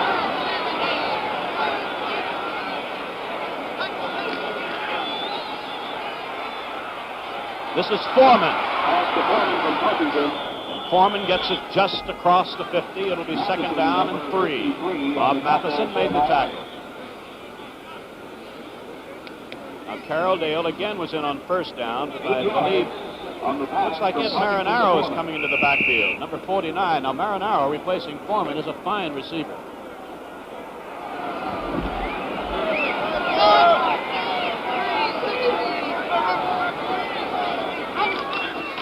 This is Marinaro. And he is just about reached the 46-yard line. It's going to be very close to a first down. Manny Fernandez met the former Cornell star, Marinaro, around the 46. And this is going to call for a measurement, I do believe. Foreman immediately comes back into the game, and it is a first down for the Vikings with 30 seconds left to play in the third quarter and the clock running.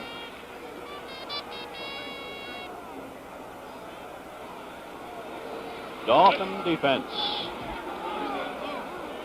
And the man in the white raincoat there at the upper left of your screen is Kansas City Chief Head Coach Hank Stram.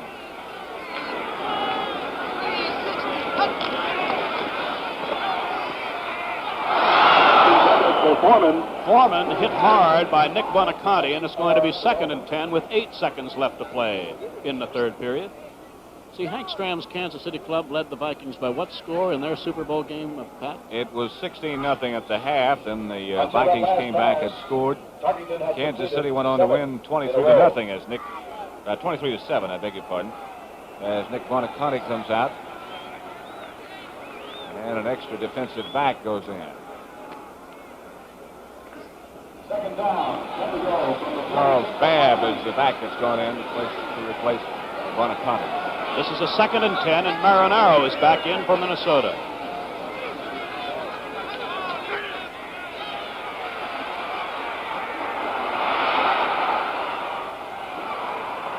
This is caught by Gilliam on a comeback, and the gun has just sounded. That's the end of the third quarter with the score. Miami 24, Minnesota nothing. Let's pause now for a word from your local station.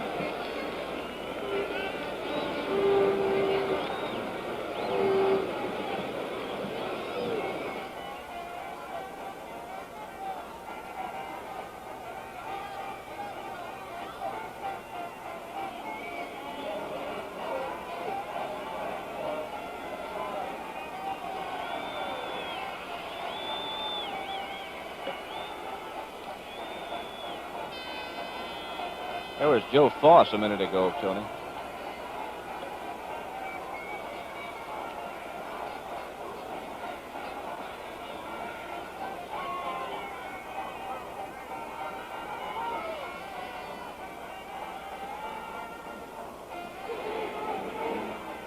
Is Babb in?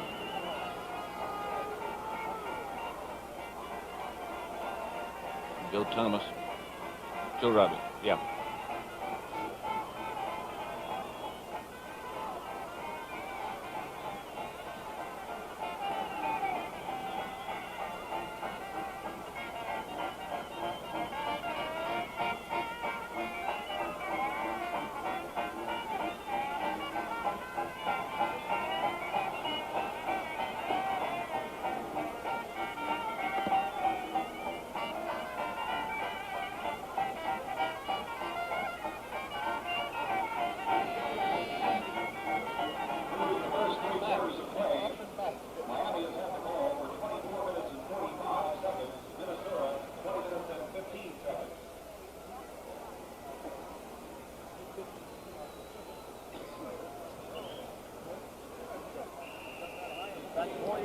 The preceding announcement was brought to you by the National Football League. The gentleman there in the horn-rimmed glasses, and I think that's a gray raincoat, if I read my monitor correctly, Pat, is Joe Robbie, the man who's the head of the Miami Dolphins. This is a 3rd and 8 for Minnesota. Stu Boyd, great catch, first down, 29-yard line. He has certainly been the key receiver for Minnesota today. He certainly has. Bart, how's he managed to get open like he has? Well, he runs down and he stays about as close to the man who is assigned in that particular area and then just steps just outside his area, and a great throw. You've got to be able to throw darts and complete them like that. Vikings first down, 29-yard line. Mumford is out. Buoniconti is back in.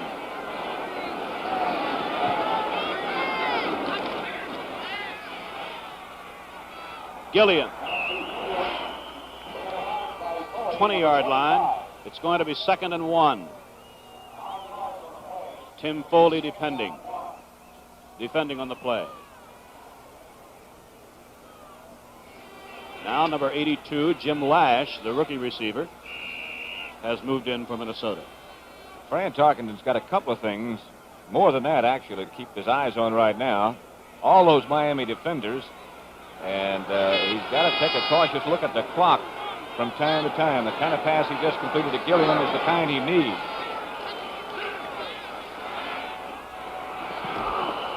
Jim Lash, the intended receiver, but overthrown as Curtis Johnson was over to defend. And a linebacker dropping off was Mike Colin. It is going to be 3rd and 1. And in comes a Kings Rider and Goodrum. Out will go Lash and Gilliam. 14-16 left to play. Matheson has left the defensive unit now, and Bob Hines has checked back in, number 72. 24-0 Dolphins.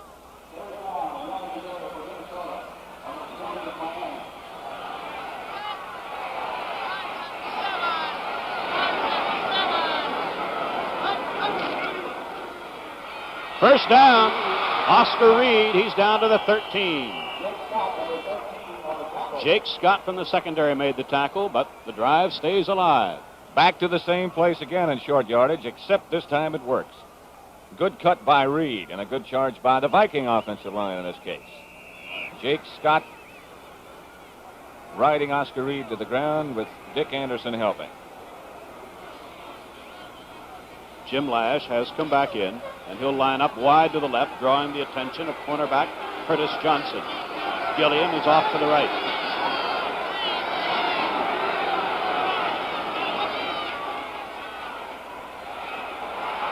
This is complete inside the 5 to Jim Lash, with Curtis Johnson making the tackle at around the between the 3 and 4 yard line, and this is close to a first down.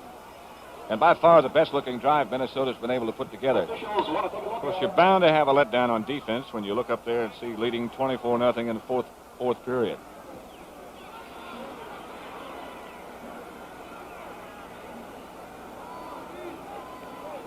It is second down and less than 1 for a first down. The ball, just length of the ball, inside the 4.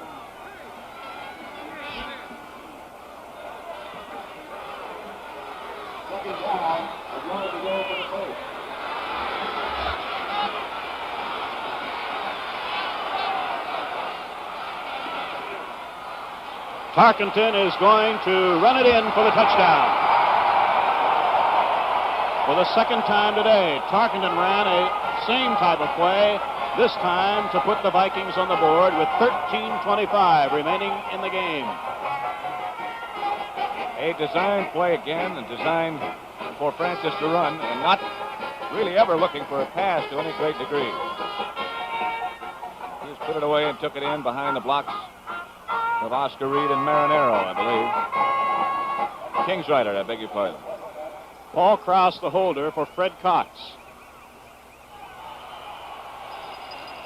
So now our attention is going to turn from the Viking offense to the Viking defense, as it is squarely up to that Viking defensive unit to try and turn the ball back quickly to the offense.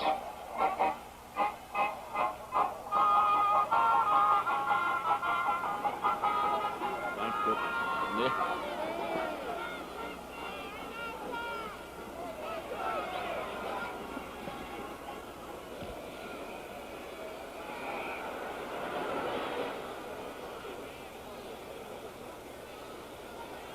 What we need now is a fumble or an interception, and we could have some excitement. Mm-hmm.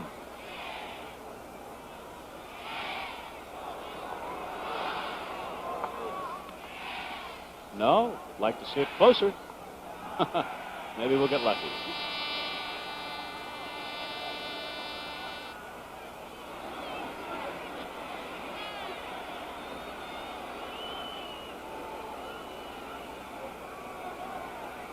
Scott, number 13. Morris, number 22. Back deep for Miami.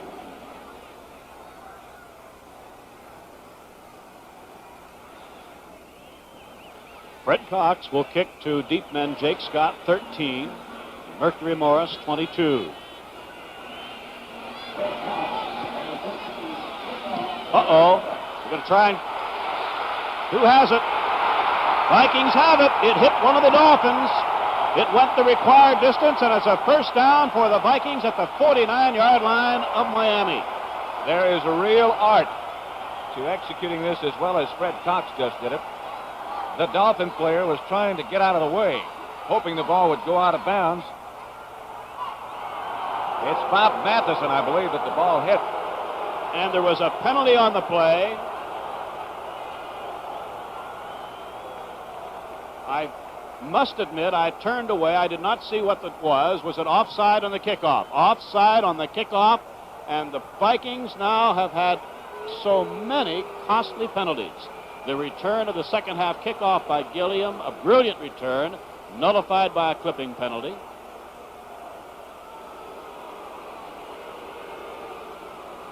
Just one of the penalties that has hurt Minnesota. So now, I am sure that Miami will be ever so alert as far as a possible attempt for the Vikings to keep control of the ball here. They got different people up there in that front line now.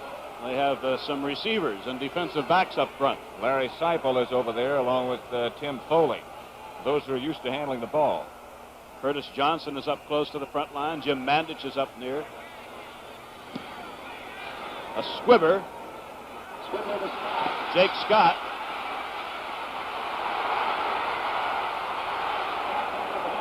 And he is collared, and I mean literally collared, at the 33-yard line.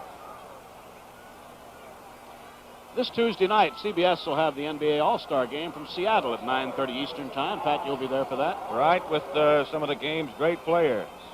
Defeating the East, of course, against the West. People like Pete Maravich and Bob McAdoo and Walt Frazier of the Knicks from the East.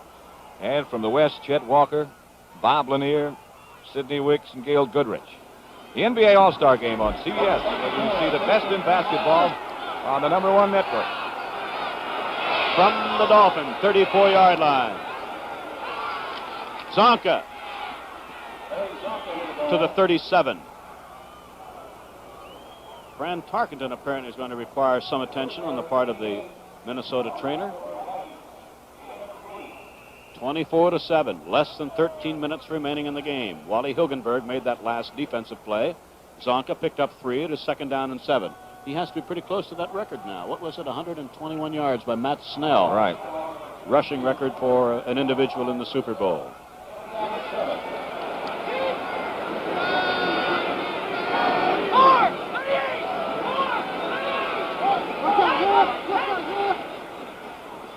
Mercury Morris trying to get outside, but he is spun around by Roy Winston, and it's going to be 3rd and about 10, and Jim Kick comes off the bench to replace Morris.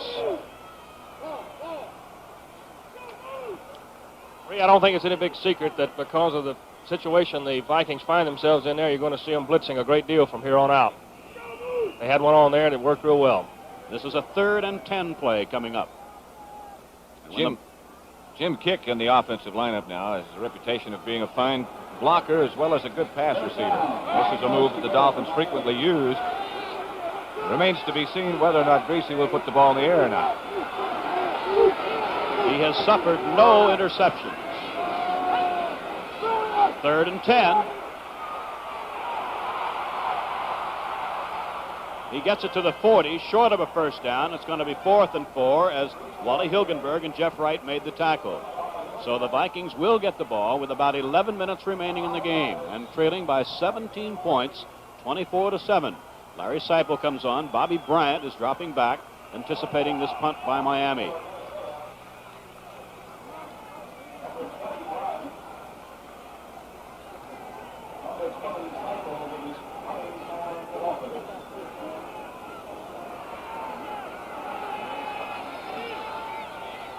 Vikings have 10 men up on the line. Great punt.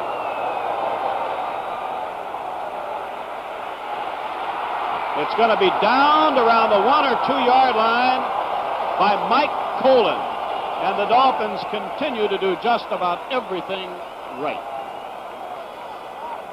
So Fran Tarkenton must start the Vikings from the Minnesota 3-yard line with 10:47 remaining in the game.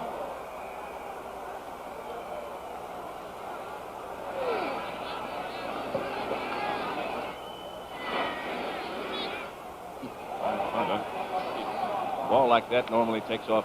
The ball is kicked like that instead of coming this way.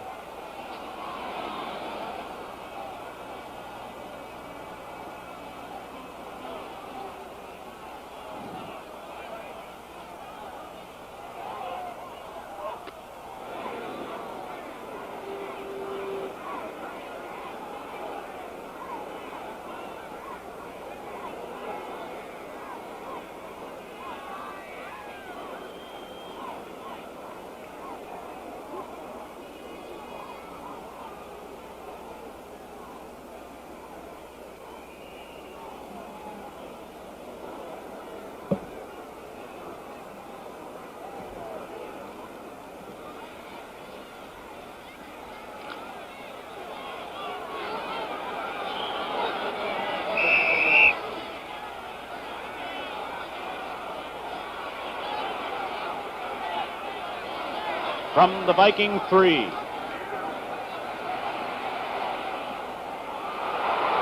This is Ed Marinaro, and he has it out to around the 14, and this should be a Minnesota first down. Jake Scott made the tackle. Let's see, check out now the Viking receivers. Gilliam, number 42. Jim Lash, number 82. And in the backfield, he has Marinaro and Oscar Reed, and his tight end is number 83, Stu Voigt. First down, Minnesota.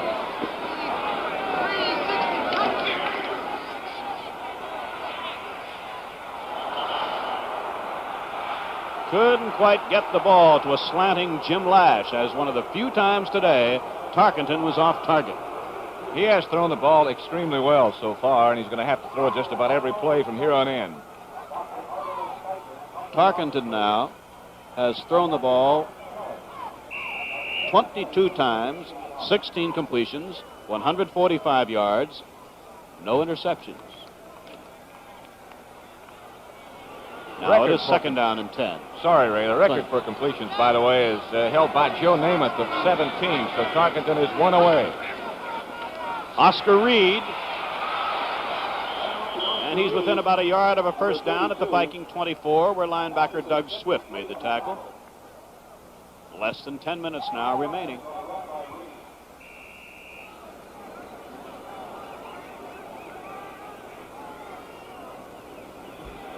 Mike Colin comes out of the lineup. Bob Hines is going in.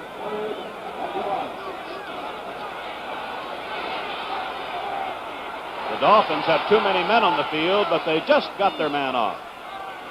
Linebacker Larry Ball just got off on time.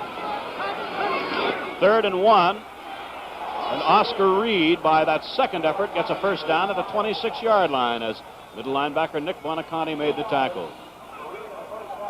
So let's see what sort of a pattern Tarkenton sets up now on first down. Well, the clock becomes ever more important. You see, we're approaching the 9-minute mark. And the Vikings need an explosion. 1st and 10.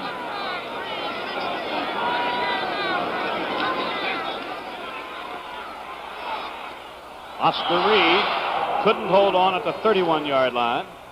It would have been a gain of about 5 because he was well covered by linebacker Doug Swift. Ray, I think that Fran is going to have to hit another one of those big passes like he did to John Gilliam, or at least try to go a little bit farther up the field than he is, because he's just running out of time with those short throws. It is now second down and 10, and veteran Bill Brown, number 30, comes into the backfield.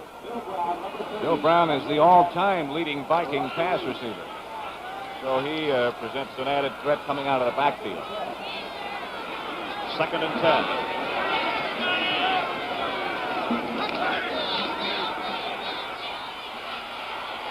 There is Bill Brown, and he gets it out for about 8 yards to the 34. Doug Swift made the tackle with help from Bob Matheson, and with 8.5 minutes remaining, it is going to be 3rd down and 2. This drive started at the Viking 3 after a beautiful punt by Larry Seipel. And again, those type of passes, although they do buy first downs, just don't get enough points on the board quickly enough. Hines goes in. Matheson goes out.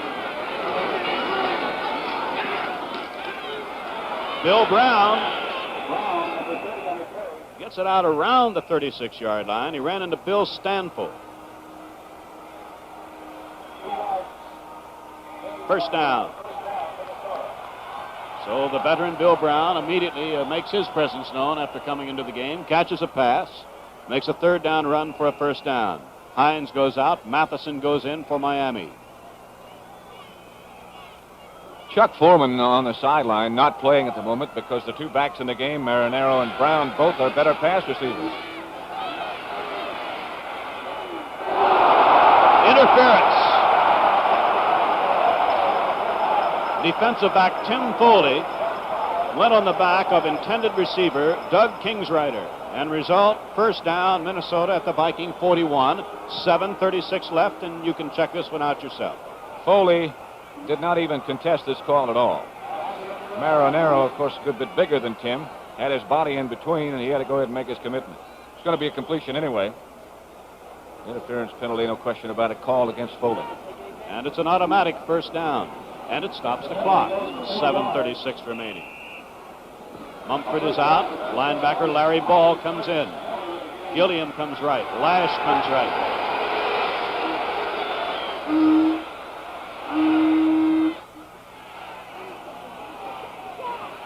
This is Marinero.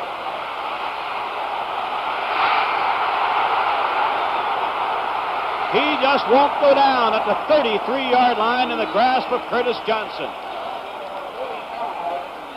Great effort by Marinero.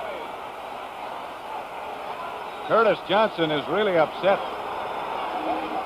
And but for that grip that he had on Marinero's jersey, the Vikings would have had another touchdown. That pass interference penalty by Tim Foley a minute ago, by the way, was the first penalty of the game against Miami. That's another one of many reasons they win. A first down.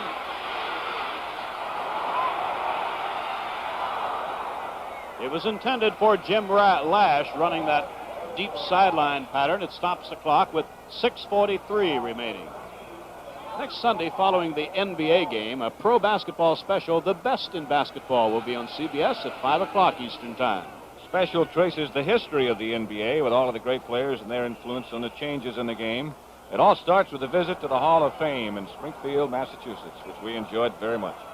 Carroll Dale, number 84, has replaced Lash after Lash had run that deep pattern, and it's a Viking 2nd and 10 at the Miami 32. Gilliam comes right, and Foley moves out with him. Dale goes left, and he draws the attention of Johnson, plus a linebacker.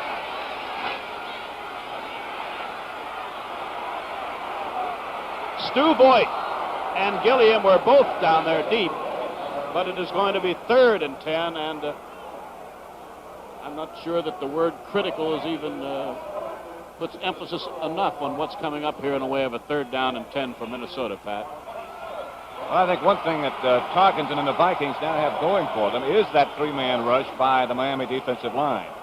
They've just got, by sheer strength of numbers, more blockers than the Dolphins have rushers. 18 for 27 for a total of 182 yards. And that is a record number of completions in a Super Bowl game for Fran Tarkenton. The old record held by Joe Namath in Super Bowl III. 3rd down, 10.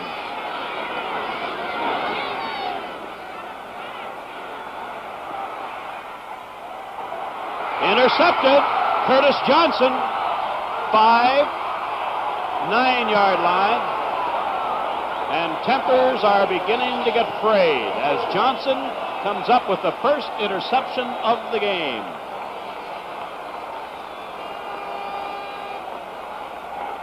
So the Miami defense taking the ball out of the air in the person of Curtis Johnson, number 45. Pat, let's go down to Bart. Thank you very much, Ray. Our viewers here are going to get a great look at this Miami defense. I think on the lineup you can see the beautiful spacing they maintain across the field. Just keep your eyes on these three deep backs and how they proportion themselves across this field and how Johnson is cutting in. The ball is a little bit overthrown here, but nevertheless he was in great position and makes an outstanding interception. This is one of the reasons they're so tough. So a couple this turnover on the part of the interception, throw in penalties in key situations, and that's the reason for Miami 24, Minnesota 7, 6 minutes and 24 seconds remaining. And a Dolphin offensive line of Moore, Kuchenberg, Langer, Little, Evans, and tight end Jim Mandich.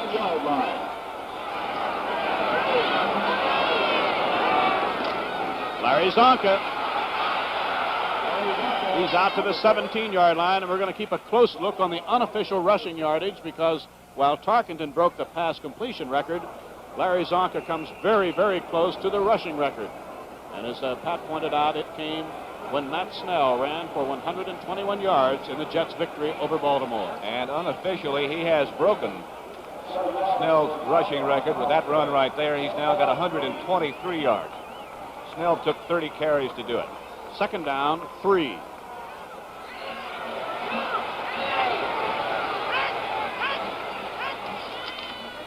Csonka has a first down, and undoubtedly he has a new Super Bowl record now.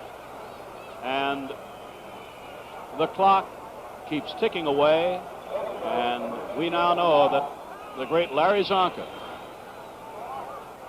leader on the ground of this unrelenting Miami running attack, which first expressed itself today in the opening drive of the game. 10 plays, just 2 passes by Greasy, both completed, and the announcement has just been made to this capacity crowd at Rice Stadium that Larry Csonka has indeed set a new individual record. First down and 10.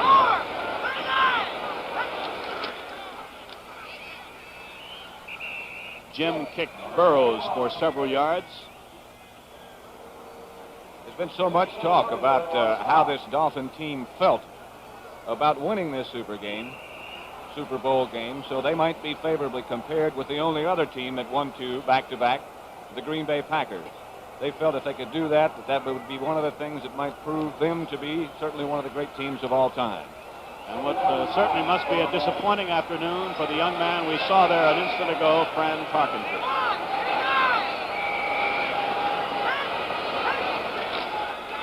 Csonka adds yet a couple of more yards to that impressive total, and when the ball is next snapped, barring a timeout by the Vikings, we will have less than 4 minutes remaining.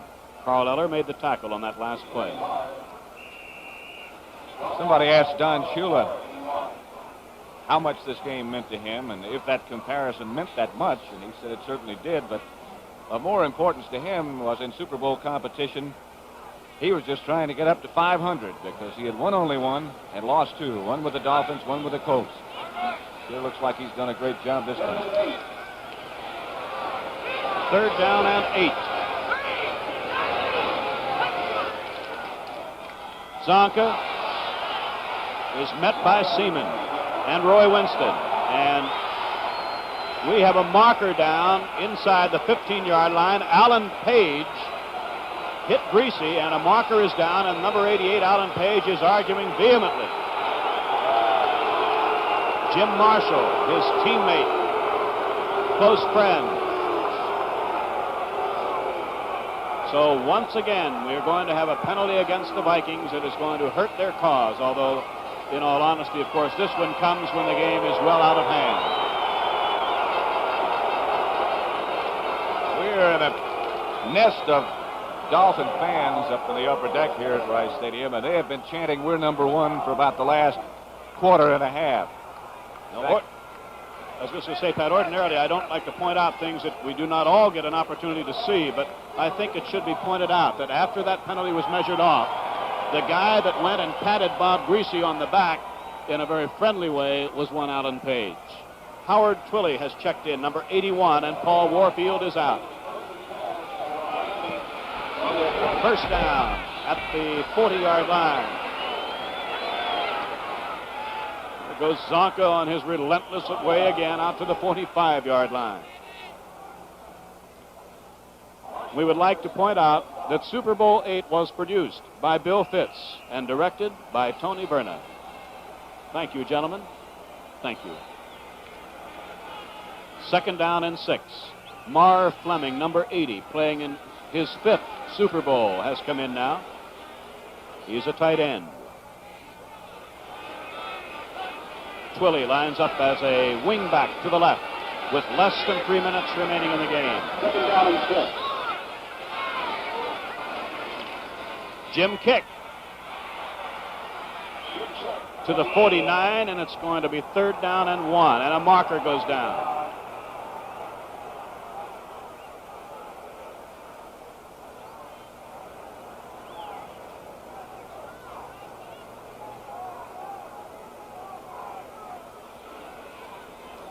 Here is Alan Page, and he has been handled extremely well today. That's about the only thing you can say by the offensive line for Miami.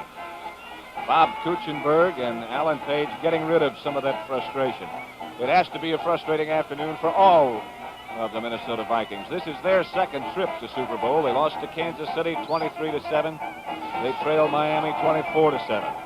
Well, we have offsetting personal fouls now. That had to be that exchange between Kuchenberg and Page that you just saw. So with 2:45 remaining, let's see, we did have the run came to within about a yard of a first down, and I'm a little bit at a loss here, Pat.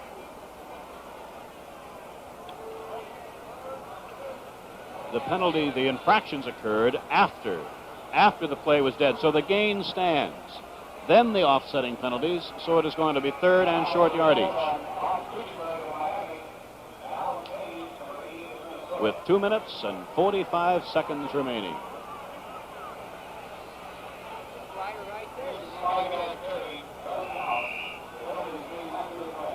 So Fran Tarkenton, who wanted so very much to win this game for his Minnesota Viking team, and as he has expressed it over and again, he wanted to forever have that label of loser erased.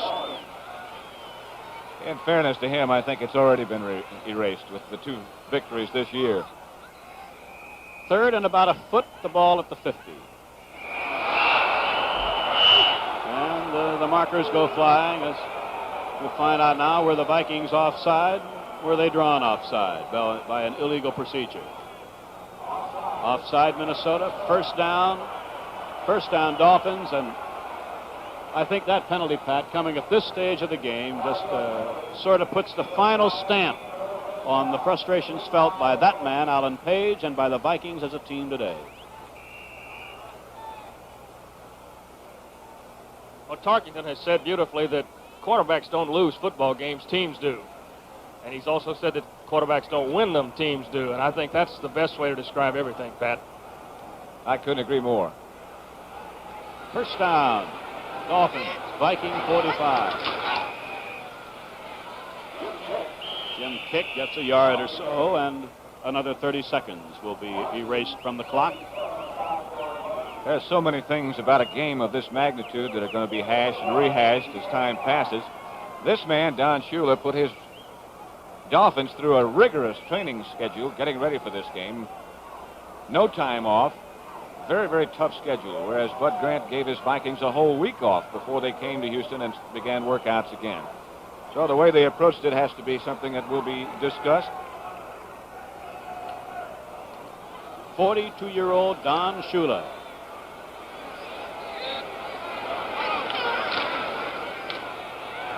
There goes Csonka to the 38-yard line. And I'm sure that when this game is being discussed, talked about, written about, the word dynasty is going to be mentioned in reference to this Miami Dolphin team built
Once again, we got a magnificent bird's eye view, a high-flying bird's eye view of Rice Stadium here in Houston, Texas, as we are a minute and 58 seconds away from the conclusion of Super Bowl VIII. Before the game, we were standing around down on the field, and the Viking mascot came roaring out, and that fish, the dolphin, came roaring out to challenge out of the stands. For Miami, 3rd down and 3 at the Minnesota 38-yard line. Csonka and Kick are the running backs. Csonka has been in on every offensive series, every offensive play. Howard Twilley in motion. Csonka. Jim Marshall straightens him up. Very close to another Miami Dolphin first down.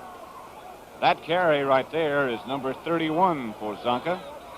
So that breaks Matt Snell's old record, too, of 30 carries, 30 attempts in a game. He already had broken the yardage record. And this is not an old Miami Dolphin team, we should point out. Next Sunday, the CBS Sports Spectacular comes back with a diversified schedule of outstanding events, and we'll tell you about them right after this play. 4th and about a foot.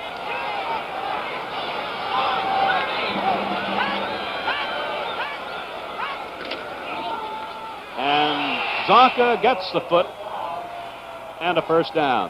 Now about that CBS Sports Spectacular next Sunday. The first 2 weeks are going to feature 25 of the greatest heavyweight championship fights in history. First week, you'll see the Lewis Smaling fights, Willard Dempsey, Furpo Dempsey, Dempsey Tunney, and many, many others. That ought to be great. Opening show will also cover the Moscow Skates of 1973. Csonka is leaving.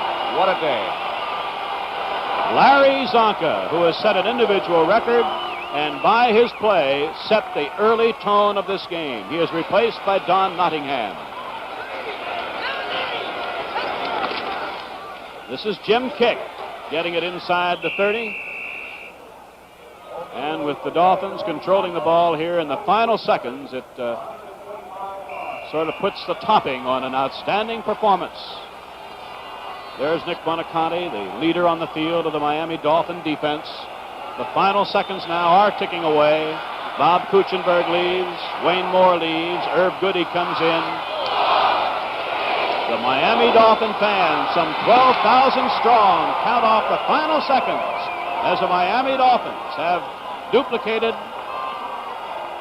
Super Bowls I and II, where the Packers won back-to-back championships, and with a resounding and overwhelming victory, the Miami Dolphins have made it 2 in a row. Pat?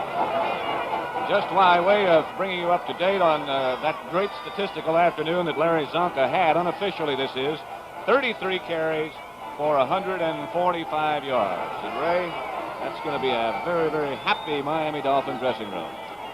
And I think we should point out at this time that all of our broadcasters who have presented the games to you folks on CBS television this year, National Football League games, all of our broadcasters are going to be present for a very unusual, and I think you will agree, enlightening and enjoyable post-game mass conference, I guess we should call that.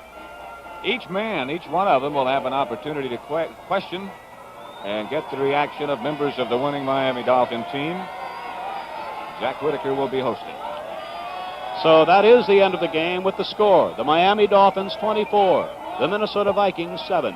We'll return to Super Bowl VIII in just a moment.